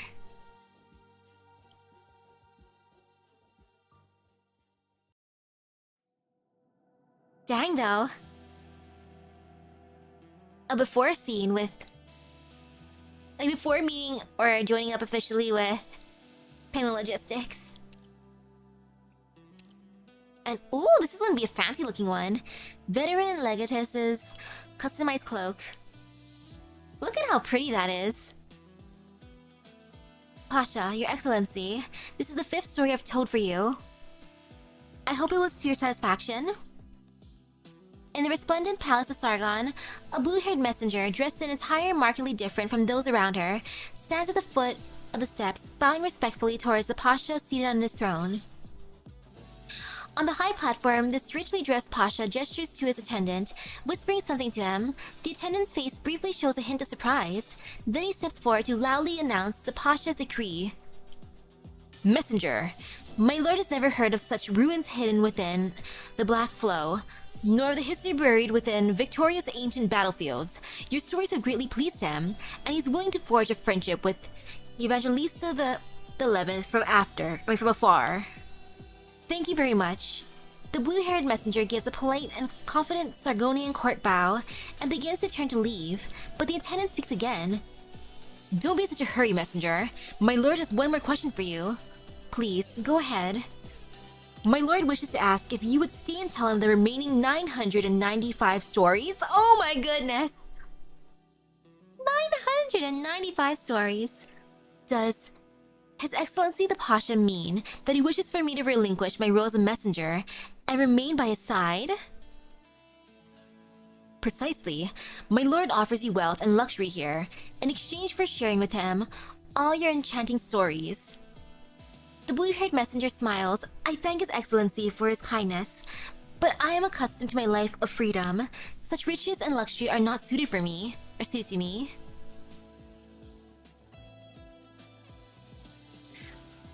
Ah, yes. Trusting a fanatic more than Orin.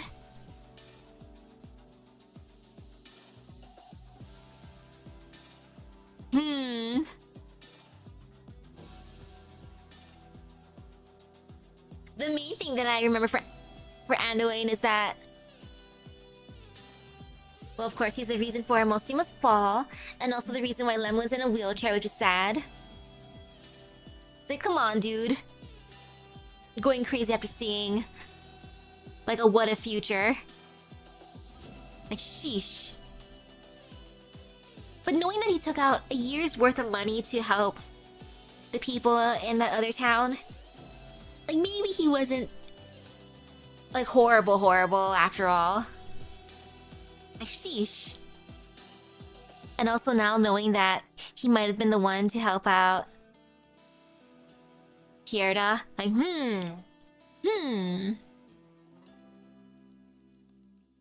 The Pasha whispers a few more words to the attendant, who then steps forward again. You're already an outlier even among the Sancta. Your kid will not accept you, and your homeland has no place for you. Why go to such lengths on their behalf? This time, the blue-haired messenger pauses to think before answering. I don't journey for my kin, nor do I long for my homeland. In the beginning, it was an old friend who sent me on my journey, who sent me on my travels. Now I travel out of curiosity for a certain story. What kind of story? An old man once told me a story before I left. It was a silly story about everyone eating ice cream together under the sun, but as I traveled, I began to see what was intriguing about it. And as I reflected more and more on it, I discovered even more stories. The blue-haired messenger gives another courtly bow. You should instead let me travel as far as possible so that when I return, I may regale you with even more wondrous tales. The Pasha no longer tries to persuade her, only ordering that, whenever the blue-haired messenger returned, the palace gates would always be open to her. Yo, that is a good line. He's just like, dang, that was smooth. Okay, be on your way. My door is open to you anytime, girl. As they walk out of the palace, her red-haired companion, who had been silently listening all along, finally can't hold back and asks, Did His Holiness really tell you a story like that? A smile appears at the corner of the blue-haired messenger's mouth. What do you think? Maybe.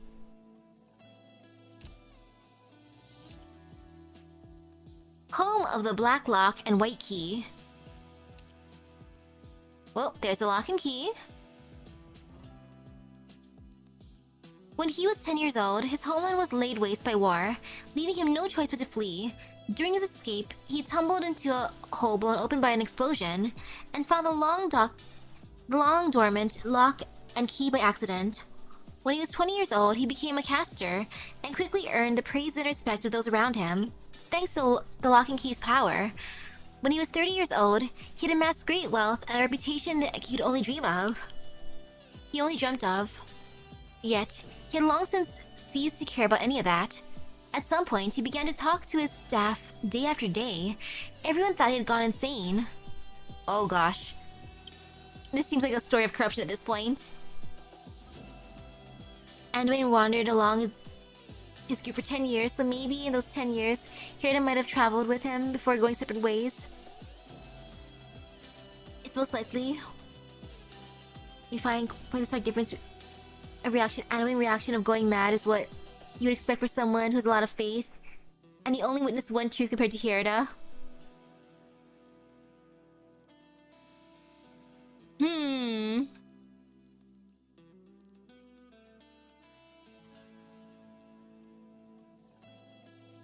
Well, he grew up way more sheltered, so like just one truth might be like too much for a dude who just lived his life in a bubble for the most part. Versus Hirda, who grew up, you know... Was she rehabilitated at first? Because if she was, then... That place is already pretty chaotic. Like, imagine being born in a place, you have like maybe like a dozen siblings. Going to the mines almost every day. All the catastrophes going on. Like, yeah, that's a lot already. When he was 40 years old, he suddenly disappeared from inside the palace one day, and no one knew where he had gone. Rumors began to spread in certain parts of Casdell that a madman would tell certain impossible predictions to anyone who passed him by in the Barren Lands. For example, that a giant beast would soon lay waste to our nation, and that the sky would one day tear into two and reveal its true face. Oh no, the sky tearing in two, huh? Afterwards, he would peddle his watches to whoever stopped to listen, and should they refuse, he would bring their time to a halt. By the time he was 100, he no longer knew where he was, but that no longer held any meaning to him. He believed he was seeking the secrets behind time itself. He had the key, but where was the lock? He had the lock, but where was the key? The past becomes the future, and the future shall have no secrets. Day after day, he talked to his own shadow, firmly believing that the truth was hidden within. Until one day, footsteps echoed throughout, as 3 Sancta walked into the underground palace. Well. Next, please. Hello, Fiammetta.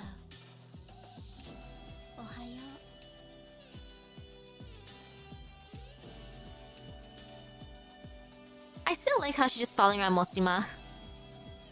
Basic info. Codename Fiammetta. Gender female. Combat experience 4 years. Place of birth Laterano. Date of birth April 3. Race Liberia. Height 171 centimeters. Infection status. Medical tests have confirmed that no infection is present. Physical exam. Physical strength standard. Mobility excellent. Physical resilience excellent. Tactical acumen standard.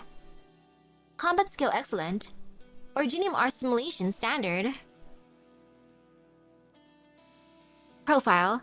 Fiammetta is a senior special correspondent of the Lateran Notarau Hall. At her request, her job title will be withheld here. She currently provides Rhodes Island with relevant services while receiving provisions from Rhodes Island in accordance with her cooperation agreement with the Lateran Church. Apocalypse Punisher? And this is going to get updated every month too? If I'm supposed to add this stuff to the terminal archives, you might as well kill me now. HR operator. Clinical analysis. Imaging tests reveal clear and normal outlines of internal organs, and no abnormal shadows have been detected. Originium granules had not been detected in the circulatory system, and there was no sign of infection. At this time, this operator is believed to be uninfected. Cell originium assimilation, 0%. Operator Fiammetta shows no sign of originium infection. Blood originium crystal density, 0.12. Operator Fiammetta frequently ventures into dangerous environments with a coworker, camping in ruins or the barren lands. Thankfully, she's in excellent physical condition. Perhaps she could take some time off for holiday to improve her mental health too. Archive File 1. Everyone knows Operator Fiammetta can often be found working with Mostima. She claims to be Mostima's overseer, that she's in charge of making sure Mostima does not leak any critical confidential information about Laterano as she liaisons with the outside world. However, we've observed that not all apostolic nuncios working outside Laterano have such an overseer assigned to them. There's a reason to believe that Fiammetta and Mostima's team-up is an exception rather than the norm. And there's no doubt that this has to do with Mostima's status as a fallen angel. That said, Mostima alone is in charge of all the formal diplomatic responsibilities assigned to her as a nuncio. As the overseer, Fiammetta never participates in the negotiations or discussions. Instead, standing by outside of the venue, it seems her only diplomatic role is to demonstrate through her identity that the Sancta with horns can be trusted. The relationship may be more complicated than ambiguous than the superior and the subordinate. An overseer and executor. They appear on the surface. In her operator's test, Fiammetta demonstrated impressive combat abilities and mobility. Considering Mostima's extraordinary destructive power, we cannot help but wonder what sort of diplomatic missions require the participation of members such as these. When questioned further by HR about her responsibilities at the Notarau Hall, Fiammetta refused to answer on the grounds of a papal confidentiality. Archive File 2, Workshop Use Logs. A couple of days ago, Fiammetta brought a Sancta firearm here and asked us to help repair it. It is not one of her 2 weapons registered as a standard equipment, but her knowledge in firearms was really beyond my expectations. Personally, I'm not very fond of guns, but Fiammetta understood the structure, its structure, principles, and how to wield it like the back of her hand. Where did Baily learn all that? With how knowledgeable she was, I wouldn't have been surprised if she picked it up and shot down 3 practice target drones right then and there. Of course, it's also nothing more than knowledge. It's obvious that she can't actually use a Sancta firearm in battle. As to where the gun came from, Fiammetta said that it was entrusted to her by someone. She also said something pretty ominous about how this is kind of a price that he would have to treat his life for. I didn't want to dig too deep into that. Everyone's got their obsessions. What's really messed up, though, is that I know this gun. Back when I studied in Laterano all those years ago, I read about it in a book. This is a heritage gun, or at the least, a very fine replica of one. I can't say for sure. It's been maintained very well. There's a high chance that the internal parts have been replaced before, but it likely hasn't used very often. The gun's original owner was very famous.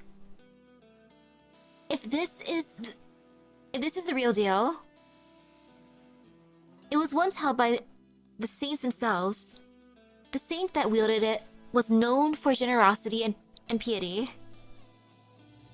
It was supposed to be sealed away under the Lateran Basilica after he passed away, but its whereabouts have been unknown ever since for whatever reasons.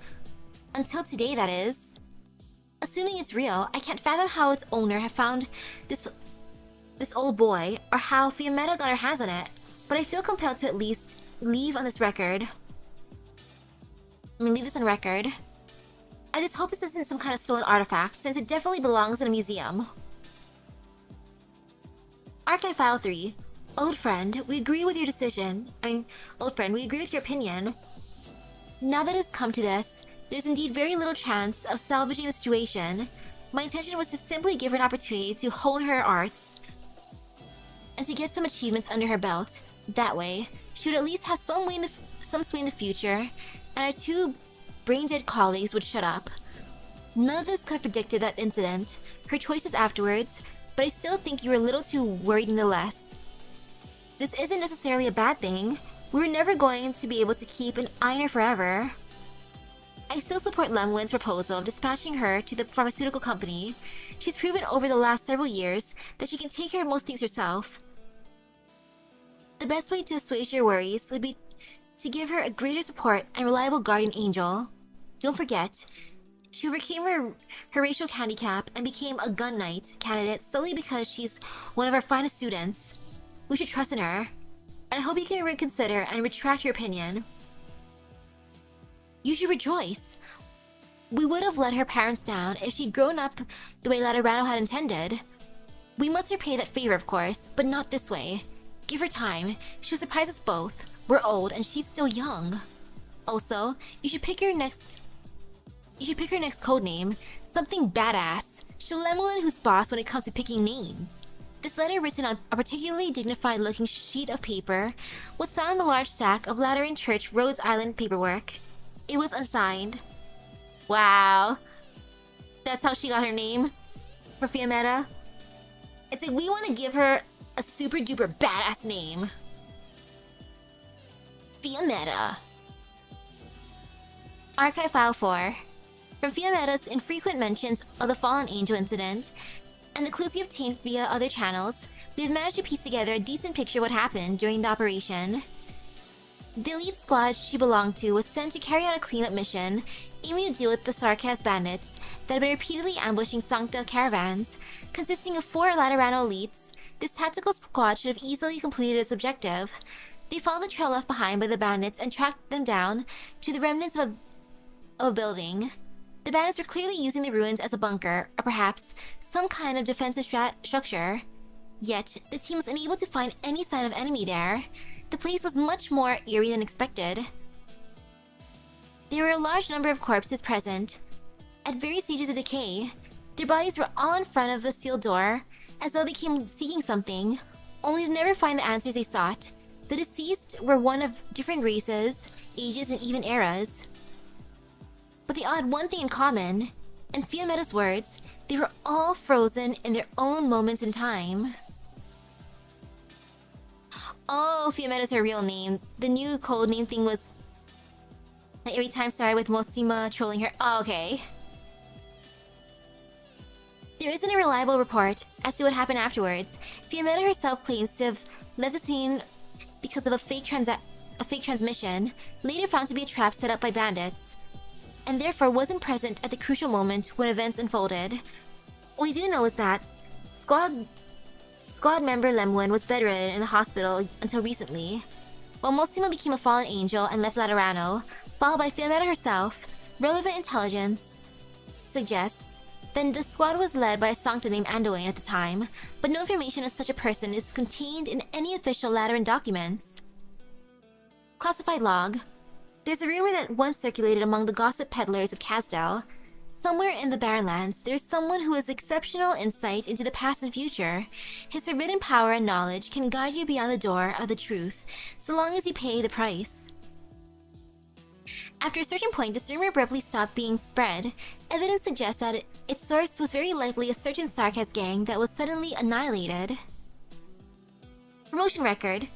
Fiammetta seems to be weirdly hostile towards certain kinds of movies, especially the high-budget, totally rotten flicks made in Rankwood.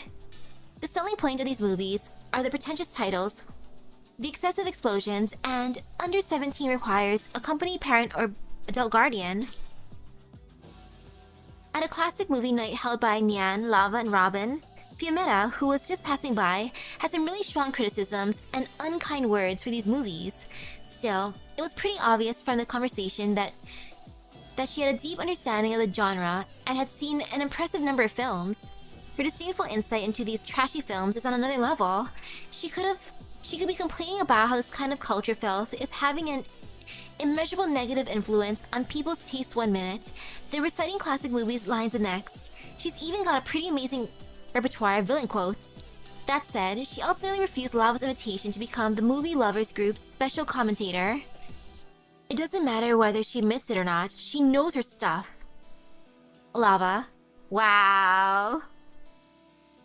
You know, I love that, but at the same time, oof, how she was just giving super duper negative reviews for those movies. That's cute though, how they actually have a movie lovers group. Like legit. Okay, we done that one for Fiammetta. So now we're here. A long journey. Oh, look at the group photo. We can see her, Lemoine, Mostima, and Anduin. Relax your one, Fiammetta. Look on the bright side. Next time, we can report to Lemoine about our work. Velev's poring closely over the papers, but tosses the remark out anyway, like she can read her mind. Fiammetta sighs. This is what she hates about Velev. The Sancta get in on each other's emotions thanks to their empathy, and she's no Sancta, but she never felt like Velev couldn't see straight through her anyway. Velev abruptly lifts her head as if some thought has struck, and looks at her. Speaking of which, Fiammetta, now's your chance. What? At Independence. The team you and Mostima had going was a real exception. Organizationally speaking, basically a custom setup just for you two, not much flexibility. But now that Lemoine's joining, we've got to shake up how it's structured.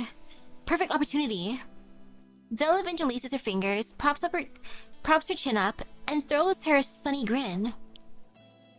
Who's saying this? Her, Lemoine, His Holiness? Or is it just you?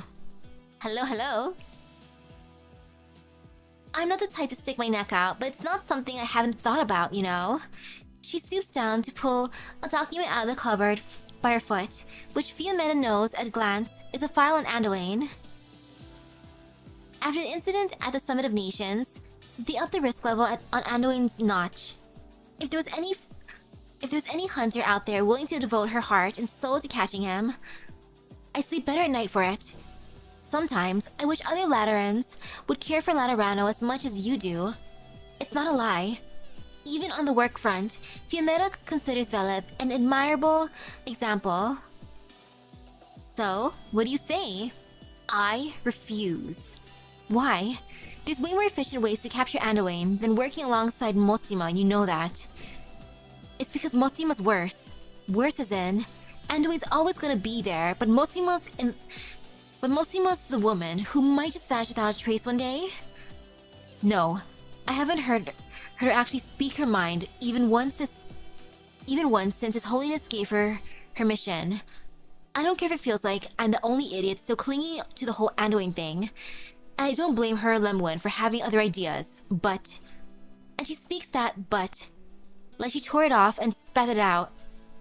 Whatever she saw in that staff, whatever she's thinking, whatever the hell it is Lemwin forgives or pardons Anduin for.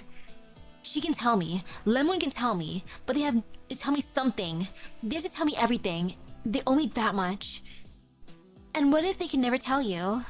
They can never ever tell you. I can wait, as long as I'm their friend, as long as they're my friends. I see. Well, it's going to be a real long road then. Way ahead of you. Aw, that's actually really sweet of Fiammetta. She's like, I believe in the power of friendship. They'll come clean to me eventually. I can be patient. I'll wait for them. Outlaw. Special ammunition surplus. Ooh, it looks fancy. So orange.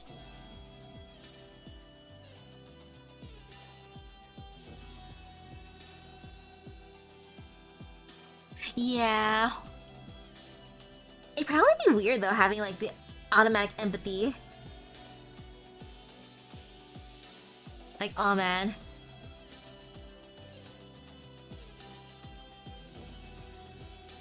Yeah, it'd be weird.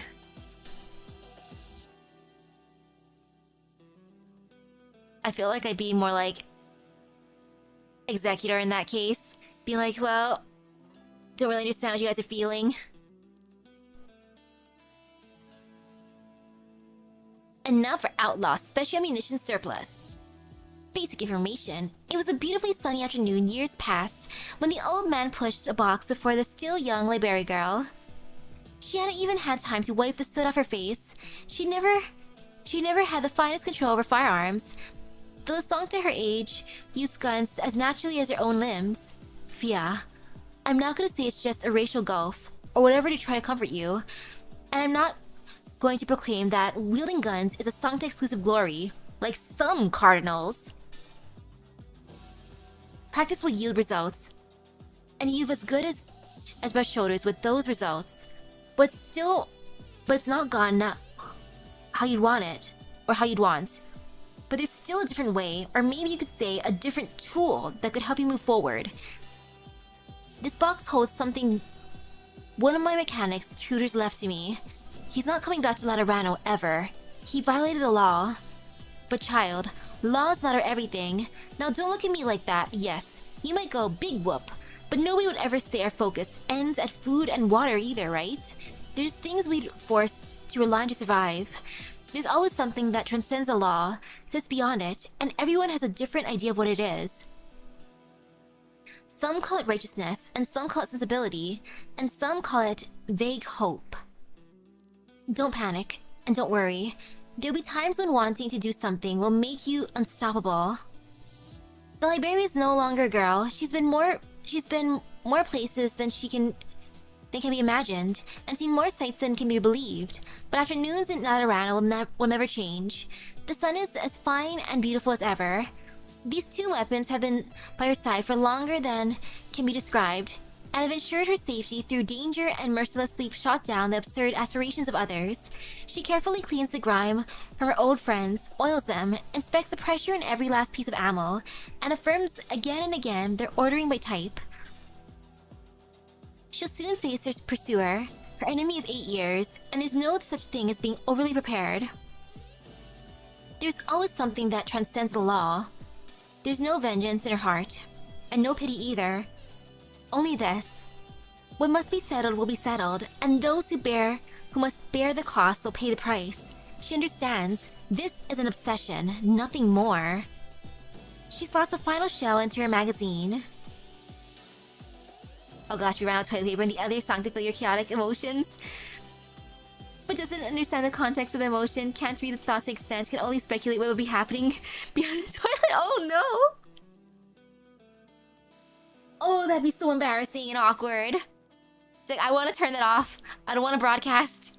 Like, no. Oop. And you know, I'll continue right now. Like, I feel alive. So hello, Spuria. Look at that shining smile of hers.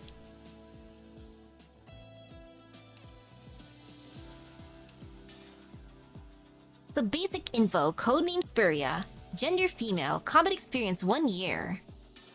Place of birth, Laterano. Date of birth, August 20. Race, Sancta. Height, 159 centimeters. Infection status, medical tests have confirmed that no infection is present. Physical exam, physical strength normal. Mobility excellent. Physical resilience standard. Tactical acumen standard. Combat skill excellent. Originium art simulation normal. Profile, a native of Laterano, real name Stipilia. Spuria was dispatched to Rhodes Island alongside Executor Rochelle by the 6th Tribunal of the Lateran Curia following the Ambrosi incident. She's an expert in firearms technology and proficient in communications and mechanical engineering. She is currently a visiting associate of the engineering department. Clinical analysis, imaging tests reveal clear and normal outlines of internal organs, and no abnormal shadows have been detected. Originium granules had not been detected in the circulatory system, and there is no sign of infection. At this time, this operator is believed to be uninfected. Cell originium simulation, 0%. Operator Spuria shows no signs of originium infection.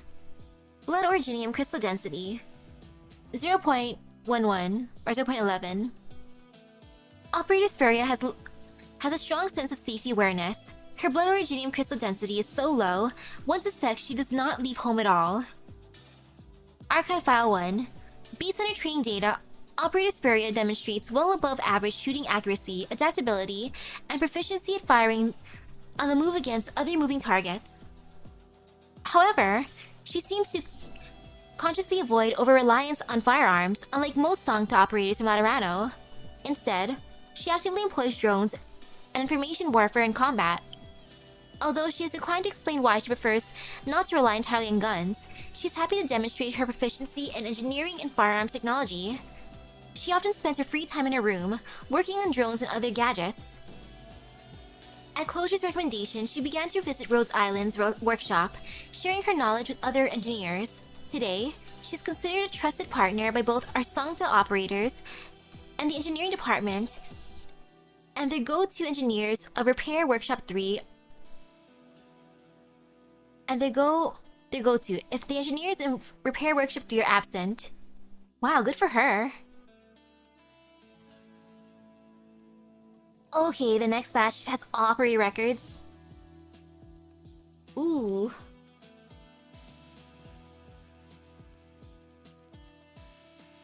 Okay. In that case, we better just start the normal timer 1 hour earlier, like just in case. Because I could do either way. But for now, continue. In case Spuria declines, perhaps claiming to be too tired to visit the workshop or that she has not washed her hair, operators are advised to promise to sign in for her at the next regular meeting and to bring the equipment in need of repairs directly to her room. Operators should also note, however, that her modifications have been known to cause other issues from time to time. It took considerable time for Spuria to build up her good relationships with others by repairing their equipment. She began by accepting online or phone commissions, and drones could often be spotted delivering broken equipment to her room or repaired equipment back to their owners. As no one had seen her in person at the time, rumors began to spread that she was too overweight to leave her room. What kind of rumor is that? Archive File 2. Audio log. Hey, did you hear about how a bunch of operators in medical called in sick? A pathogen leak? Or just overwork from having too many patients? No. I heard there was something involving some rarely used medical equipment in the old storage room. Old storage room? You don't mean the one that used to... Exactly. Which is why no one's been there in ages. Anyway, It was bad enough to have to go into the dark, scary place, but then they started hearing strange voices. What? Not only that, the white cloth covering the equipment started swaying eerily. One of them even saw a semi-transparent figure in a corner. Announcement from the medical department. The medical department has completed its preliminary investigation into the rumors surrounding the so-called mystery of the storage room. To protect the privacy of those involved, no public report will be issued. However, in order to prevent similar incidents in the future, the medical department hereby announces the following regulations. Without express permission, no drones or other appliances with voice or holographic projection functions are permitted into restricted areas, including surgery rooms, intensive care units, and equipment storage rooms. Number 2.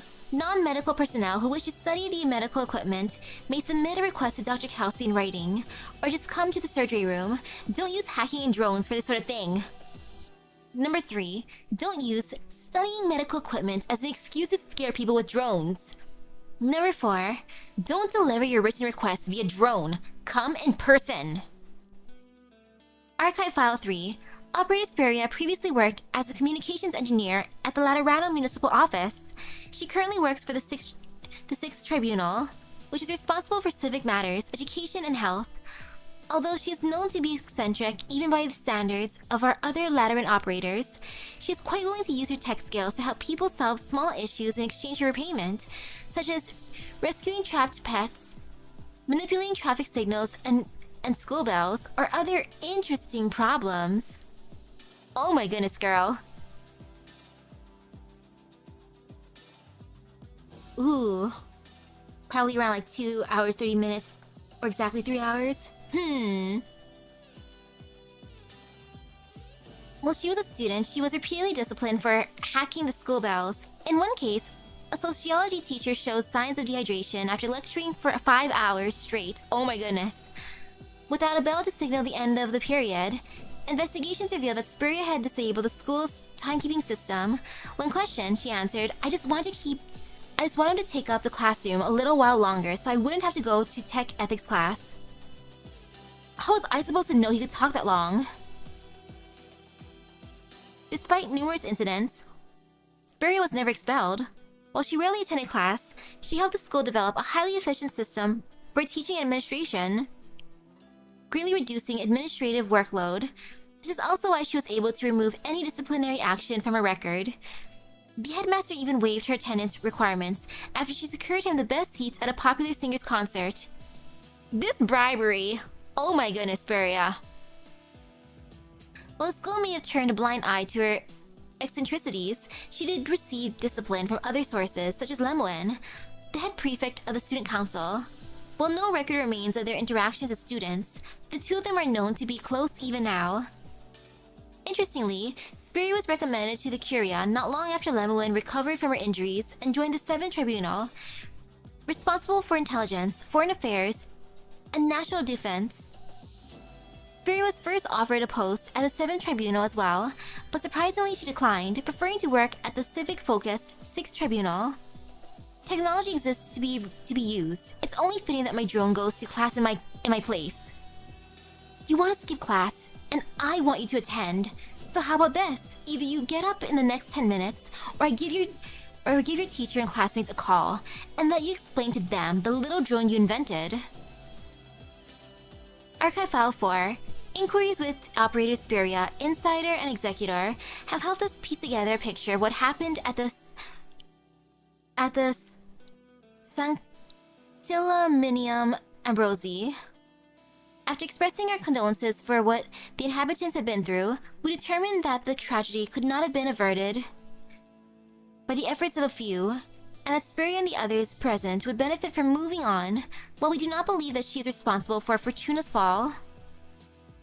It was apparent that she continues to feel guilt over it. We were concerned that, after witnessing the fall of a Sancta from up close, Spuria would associate what happened with the unusual choice she made. However, from what we've observed, she's not trying to shoulder responsibility for the entire incident herself. Indeed, her feelings of guilt have actually had a positive influence on her. Since her student days, Operator Spuria has devoted her full attention to the study of precision technology, but only out of curiosity and laziness. Lemon helped her realize that technology she knew had little practical application, which led her to join the civic-focused Sixth Tribunal. Then, the fall of Fortuna made her rethink her responsibility towards guns as a sancta, and she realized that her expertise in firearms technology could help more sancta fulfill their own responsibilities and prevent future tragedies. This was the practical value of technology she had sought. Operator Spuria takes regular shore leaves, revealing little about the purpose of these trips other than that she's helping out the Sixth Tribunal. We have strong reason to believe, however, that she is visiting Fortuna and carrying out her duty of oversight. Promotion record, system log. Welcome to the Rhodes Island Human Resources Database. Authenticating. Authentication successful. You have full access permissions. What may I help you with? Parsing request. Request. Operator Spuria's field mission records. Total records, 22. Rated as exceeded expectations, 19 times. Operator Spuria's mission performance has been excellent, although she has indicated that she prefers not to take field missions. When she does, she performs at a high level. Oh, Sun thought, you can only imagine how embarrassed it would be. The toilet scenario. Oh gosh, yeah, like the song goes through the deeds, like in the room next door, it's like, what's going on in there? Like, oh, well, time to leave the house. Like, nope. Or even a song to having a massage. Yeah, like, good thing there's like a distance empathy. Or else, oh no. That's just awkward. Like, sheesh. Request. Operator Spuria's regular meeting attendance. Total instances, 54. Personal attendance, no data found. Drone attendance, 36. Sign-ins identified to be by proxy, 14. Despite her lack of attendance at regular meetings, Operator Spuria downloads and reviews all meeting minutes and conforms to all resolutions. Request. Operator Spuria's shore leave requests. Total requests, 10. Shortest, 6 minutes. Longest, 73 days. Oh my goodness, 73 days! Operator Spuria's recent shore leaves have gradually increased in length, and she has requested sick leave upon returning each time, citing leg pains. Increased attention to her physical condition is recommended. A health checkup? No, I don't need one, really. I've just been walking a lot. Fortuna's actually settled in with the Sarkaz, so I can finally take my eyes off of her for a while. Taking a walk around their new home and eliminating any potential threats is kind of an oversight, right? And now for a record. A gunshot rings out. There are too many lives a gun can judge, and too little it can change.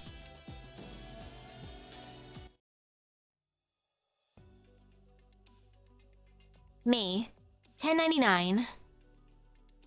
Ecclesia Requiem Laterano.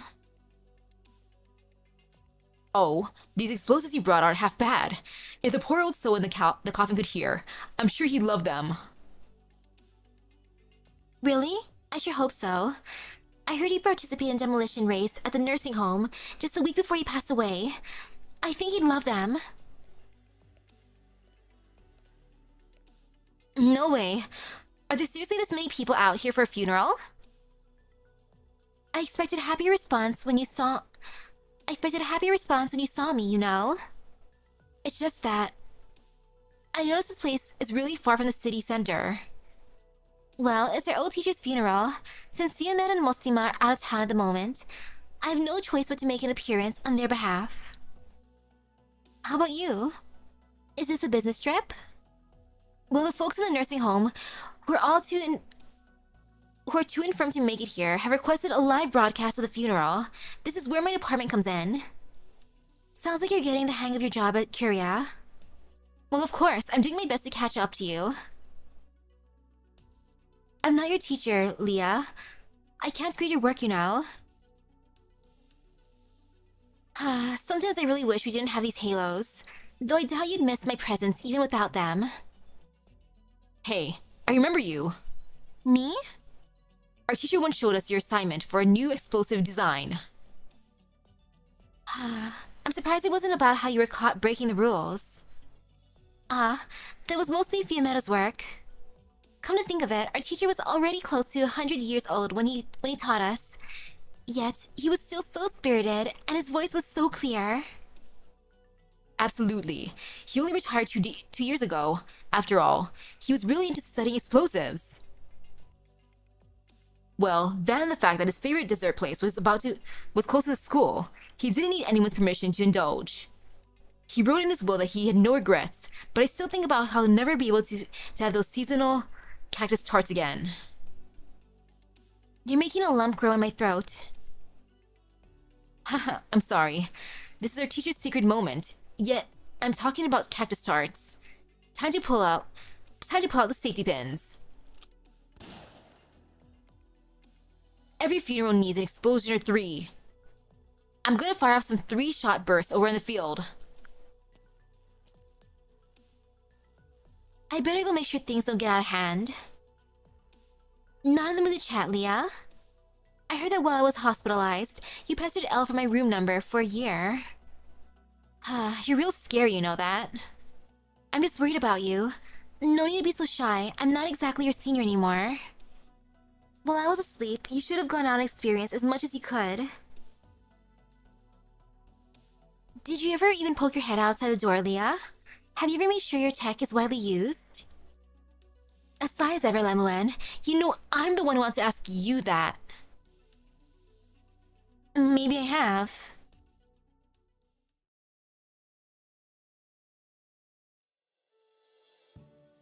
January 1100. House on Via Canal Laterano. Now I'm considered a long-term field operator, the type who doesn't stick around the Curia longer than necessary. Not really sure I'm cut out to help with the restoration work at Sanctilla Minion Ambrosi. If there's nothing else, I'll be hanging up. I've got work to do. Phew. The familiar smell of originium explosives and the sound of explosion tests. This is just like the old days when I'd skip classes and come here. Whenever I recall everything that happened in that monastery, the memory barely feels real. No wonder the history buffs are always talking about the eternal paradise. Scary stuff. Hey, is nobody in? The welcome sign is hung up and all. Oh? Don't be such a spoilsport. Did you really have to short-circuit my little doohickey? Calling me surprised. Magistra Amelie. Do you greet all your customers like this? I was just shooting butter. If you were quick enough, you could have caught it with your mouth. I'm a gunsmith, not a beck-beast for you to train. Hehe. Come on in, Sir Pella. Have a seat. So what brings you here? I've got a gun that needs some modifications. Oh, an antique, I see. The owner isn't a Sancta. The owner wanted to use a gun, but it ended up misfiring. The gun's very important to her, so I told her that she could keep it. But naturally, that'll have to wait until I'm done modding it. But making a gun usable by a non-Sancta can be a tough nut to crack. Lucky for you, I'm already dealing with a misfired gun from another customer. You can take a look at it first for inspiration. Isn't this just an ordinary gun? But fine, I'll help you out. We've known each other long enough for that. Alright. I heard you got promoted from the district officer to the Curia. I can't believe this. Don't you care about your friends at all? I take it that's a no. I did join the Curia, but I've resigned just recently. It wasn't approved, but I got appointed as a long-term field operator. At least I don't have to listen to my boss prattle away in the office anymore.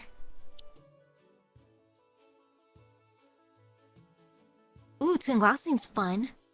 Aw, man.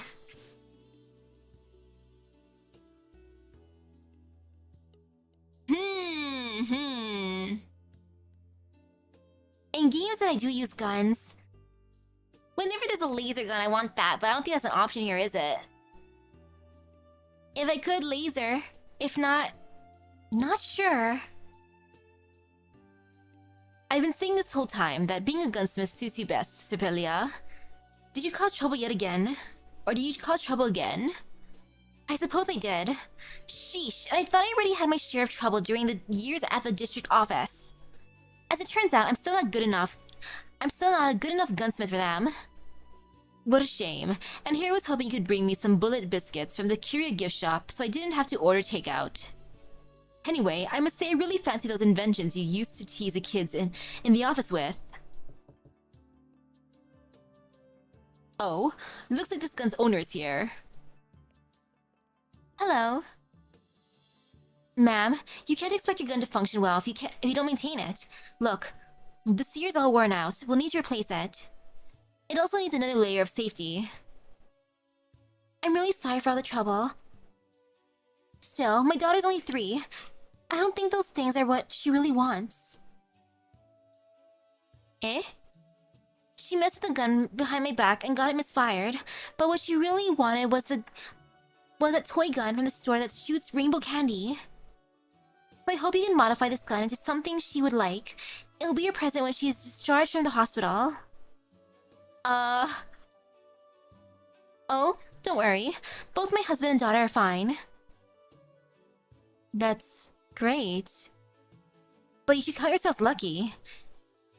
Magistrate Amelie, why did you tell me that way the customer wanted just now? Ha, didn't you hide that from me too? Why would a non-sancta insist on using a gun? Isn't it rather strange? You're right. Come to think of it, I should probably ask her directly.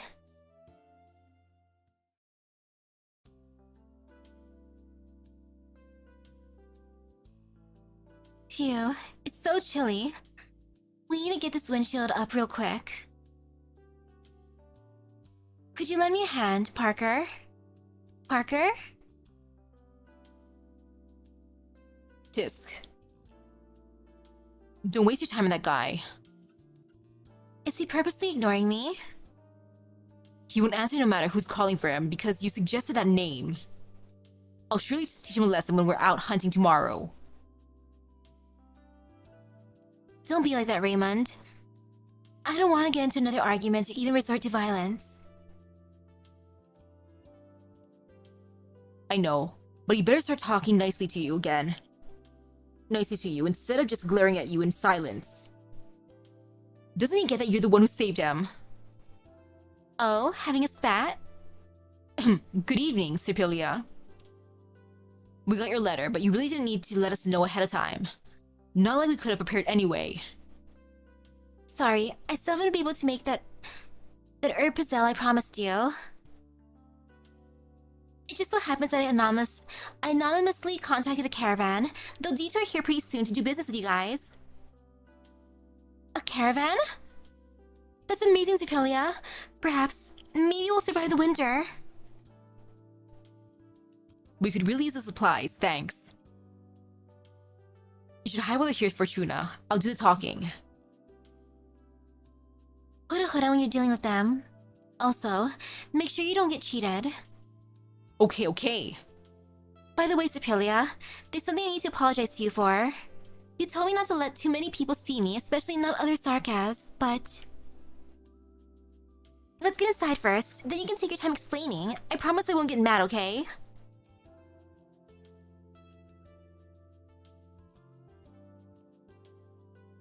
So, you took the young Sarkas in. According to the rules of the Curia, I think that's a violation. I'm sorry. Well, considering you saved him when he was wounded, I'm sure the Pope will be kind enough to understand. Also, you said that he was originally with the team heading to Casdell, but fell behind due to his injuries. I doubt his team will let him back in. Sounds to me like settling down here is his only option. Right, I hope he'll stay. And as long as he doesn't start wandering around, no one's going to get wind of a fallen angel living here. Writing up a report is already a pain. How about I just leave out this particular detail? Really? That would be wonderful. But are you sure it's okay? Hard to say, so don't do it again, alright? Or you could just keep your hood up at all times and never use your gun again. That works too. Okay, I'll try my best. I've been learning to use the crossbow, and I've joined in the last few hunts. How do you feel? It's tough. Oh, I don't mean the crossbow. It's tough having to fend for myself. Back in the monastery, I always believed that as long as I was devoted to my prayers, I would naturally receive my communion. Nowadays, I still pray with surround the others, but we know that the situation has changed. Shh. What's wrong? Nothing really. Just reminding you not to reveal anything about your identity. Right, I'll keep that in mind. So, been feeling any big changes? Sure, you've lost your empathy, but there weren't any sanctas around you to begin with anyway. Even so, the feeling of losing something has become more and more vivid for me lately. It's like walking around at night, like I'm blind, and I can't sense anyone else. It's lonely. I'm going to be trapped in this darkness forever, aren't I? Sorry. I doubt you need all these for your report. Don't worry about it. I'm always happy to lend an ear. Look, I still haven't finished modding your gun. So what exactly do you want to do with it, Fortuna? I'm still afraid of it. But I must hold it. I can't just forget what happened to Fina. So... just a second, Fortuna. We have a guest.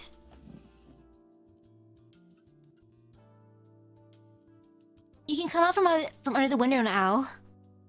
My drone has been watching you for a long time. Oh, no need to be so nervous. I can tell you're worried that we Sanctas might be plotting something nasty for the Sarkas. If so, why not come in and join our discussion? Might as well get out of the cold, right?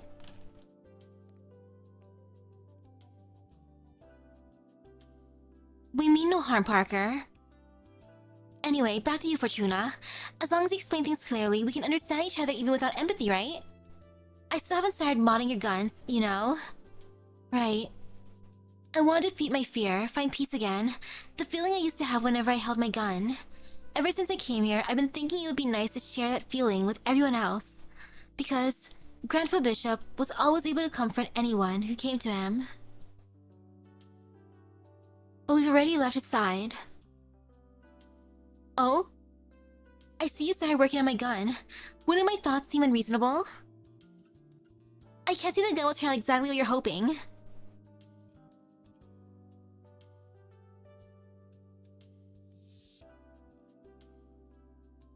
You wonder what kind of consequences for Sancta if they shot themselves and lived?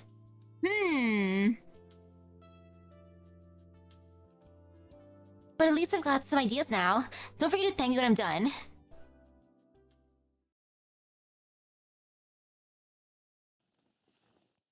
Phew. What time is it now? Man, what time did I finish modding that gun last night? Spuria! Sorry, I'm so sorry. What happened? My gun, it's gone. Also, Parker's missing too. Parker? Our sentries didn't see him at all last night. Damn it. The guy knows when we change shifts, and we never thought about guarding against one of our own. Sorry, Spuria. We'll definitely catch him. We've already got a team preparing to head out. There's no rush. The gun he took was a weapon I modded. I have a good idea where it's gone. Have you been keeping an eye on him from the start? Feel free to guess whether I've been keeping tabs on Fortuna to make sure she doesn't run off. Just kidding. Look, loosen up. You're so tense right now. Fortuna and I will go after him. Fine. Right, one more thing. As a field operator, the resources I use aren't strictly monitored, but I still have to report any bullets used while supervising a fallen angel, so I'll go easy on him. Was that what you wanted to hear? Yeah, thanks.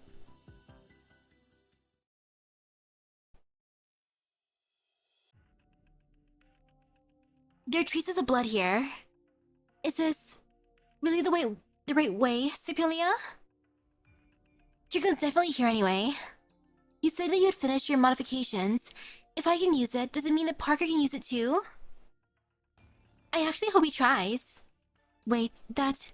Whose butt is that? Ugh. Ha ha ha ha. Isn't this what you want to see, you damn Sancta? It's my blood. You look in real bad shape. Parker, those are... wounds from a wild beast attack. Lord. Shut up. Get away from me. I'd rather be swallowed by a tusk beast than die in your trap. Trap? What are you talking about? You heard our conversation. We never meant to hurt anyone. Spuria even helped us get supplies for the winter. Sure, but you're just doing all that to trick the others, Sarkaz, into staying. Why don't they go home? What home can a Sarkaz possibly have but Casdell? Castel? What is it like there? Raymond's never told me about it. Fortuna. I'm afraid people who haven't been to Sanctimonium Ambrosi will find it hard to understand your way of life. But why can't you just stop overthinking things? What's the bad about staying here and having a roof over your head to make it through the winter? Stop overthinking things. You can't fool me. You bastards with your halos have been spending your lives lying to each other, lying to others, and playing the saint. There's no way you don't hate the Sarkaz. You're just waiting for the right opportunity. Now, how much does a pair of Sarkaz horns go for these days? I don't know. I really don't. Looks to me like you stole Fortuna's gun for similar reasons. Humph. I knew I was gonna die soon, so I figured I'd best to take you two down with me. Just give it back to us first.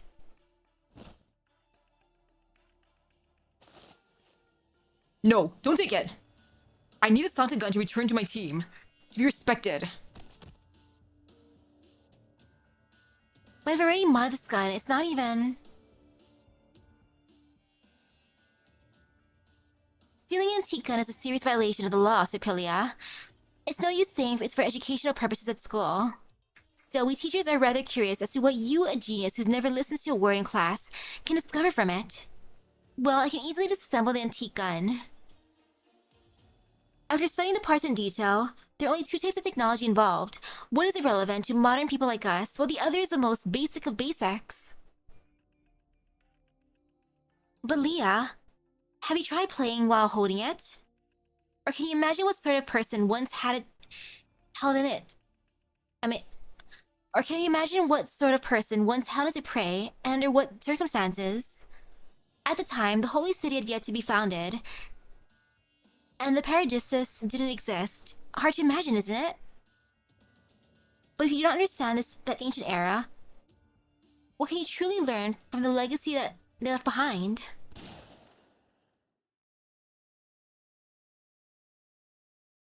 Spuria, why did you fire the gun all of a sudden?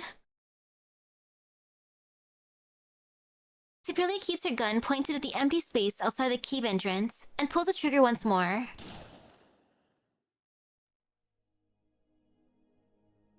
Don't be scared. This is just how we Laterans hold a funeral. Whether it's the sadness of death, pain of separation, or the feelings of regret and anger, they all fade away in the sound of gunfire. There's no gunfire from another Sancta, no chain of explosions, no shrieks of joy or laughter. As the shots ring out, Fortuna draws a deep breath and takes her gun from Spuria's hand. I can guarantee you that the gun's completely safe now. If you're still scared, you can close your eyes. I'll look out for you. I should watch you remember this. Alright. Okay, close your eyes. Point your arm this way. This is... Yeah. This gun can no longer be a trophy. It's not a gun anymore. It can be used without a Sancta's talent, and it lets you share simple joy with others. Colorful pieces of paper and ribbon spew forth from its barrel, sticking to the hair of the duo. Its shot echoes through the cave, and the confetti gently rains down around them. But none of those present smiles.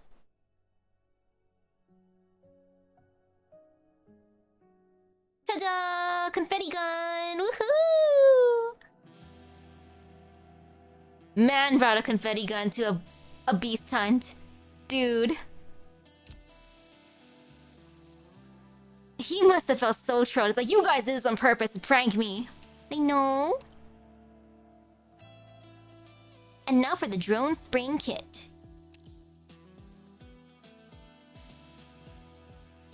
Oh, it's cute. It has a little flower on it. Basic information. There's a strange noise to her 6. Lemon pivots and points, gun aimed at the surface. It's a drone. The instant she sees the precision instruments mounted on it, Lemon surmises its owner.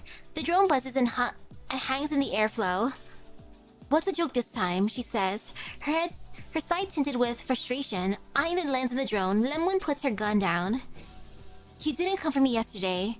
I mean, she didn't come for me today. That's my win. It looks like after 99 days, you've hit your limit, Lemon. There's a hint of playfulness in the voice carried by the drone. Time's a limited resource. I don't have enough to keep wasting on keeping a problem girl entertained. Anyway, is this little cutie attending class for you today? For you again today, Leah? Lemon continues to head for the school building. Having the drone she calls the little cutie tag along behind her is something she's all but used to by now. To the drone's video cam, Spuria surveys the pink-tinged, long-haired Sancta. Once the headmaster and the teaching faculty had given up on urging her to attend classes, this pink-haired Sancta was left to tackle her dumb matter of telling Spuria to come to class all alone. It's, well, how to put it, real amusing, worth watching closely. Staring at the transmitted image, with all the patience in the land, Spuria's an observer to the pink hair's every move. To how she'll try and find Spuria today, or maybe this little gift Spuria's prepared for her. She loses herself just for an instant when a thump comes through, and she realizes the pink hairs wrecked another of her drones. The drone just now was a holographic image. This one's the real cutie, isn't it? You can't waste good technology like this. Enough hiding. If you want to observe me, there's no better way than standing in front of me and taking a good look. Very, very carefully. Ugh, guess I wouldn't fool you after all. Spuria hops down from the roof, totally deflated, and flops over on the bench near Lemwin. Still, it's my win. And you doubt your loss. Once for giving up on making me come to class. Once again for using your gun to shoot down the little gift I gave you. Oh? Well, why don't I take another look around? Right on cue. There's a shrill whistle, then an orderly formation of students, each head topped with 7 or 8 scoops of ice cream, comes rushing past. Spuria's face is a picture of bewilderment. It's time for class, Leah. Today's social activities will be about escorting desserts outdoors. The pink-haired Sancta props herself up on the bench. Spuria turns her head away, wanting to avoid Lemwin's line of sight, but is blinded by the fierce sunlight. In all the commotion of the streets, all Spuria can catch is Lemwin's murmur. Send me one of your little cutie ones. You fix her up, and don't forget to spray it a color I like. I want to go to that ice cream class. That sounds fun. Ice cream sounds good right now. It's hot.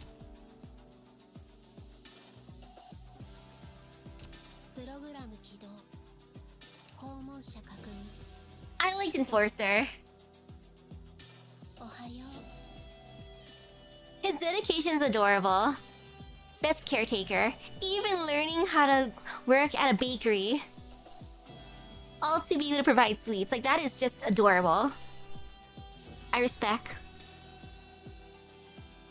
And oh man, up next, later on tonight, it's gonna be Insider. Executor. And Virtuosa. The cousins and boss. That's gonna be fun. I'm most excited for Executor. Let's see how his records will be. So woohoo! I'll start the normal time. Hopefully by then it's gonna be a little bit cooler. I like how my computer's saying it's very high UV right now. Good thing I'm indoors, cause ugh, pain, suffering. Eee! So woohoo! Gonna take a little break now. With that being said, thank you everyone for stopping by the stream. I hope everyone has a great rest of your epic gacha lock. I'll see you guys later. Bye bye. Woohoo! Success!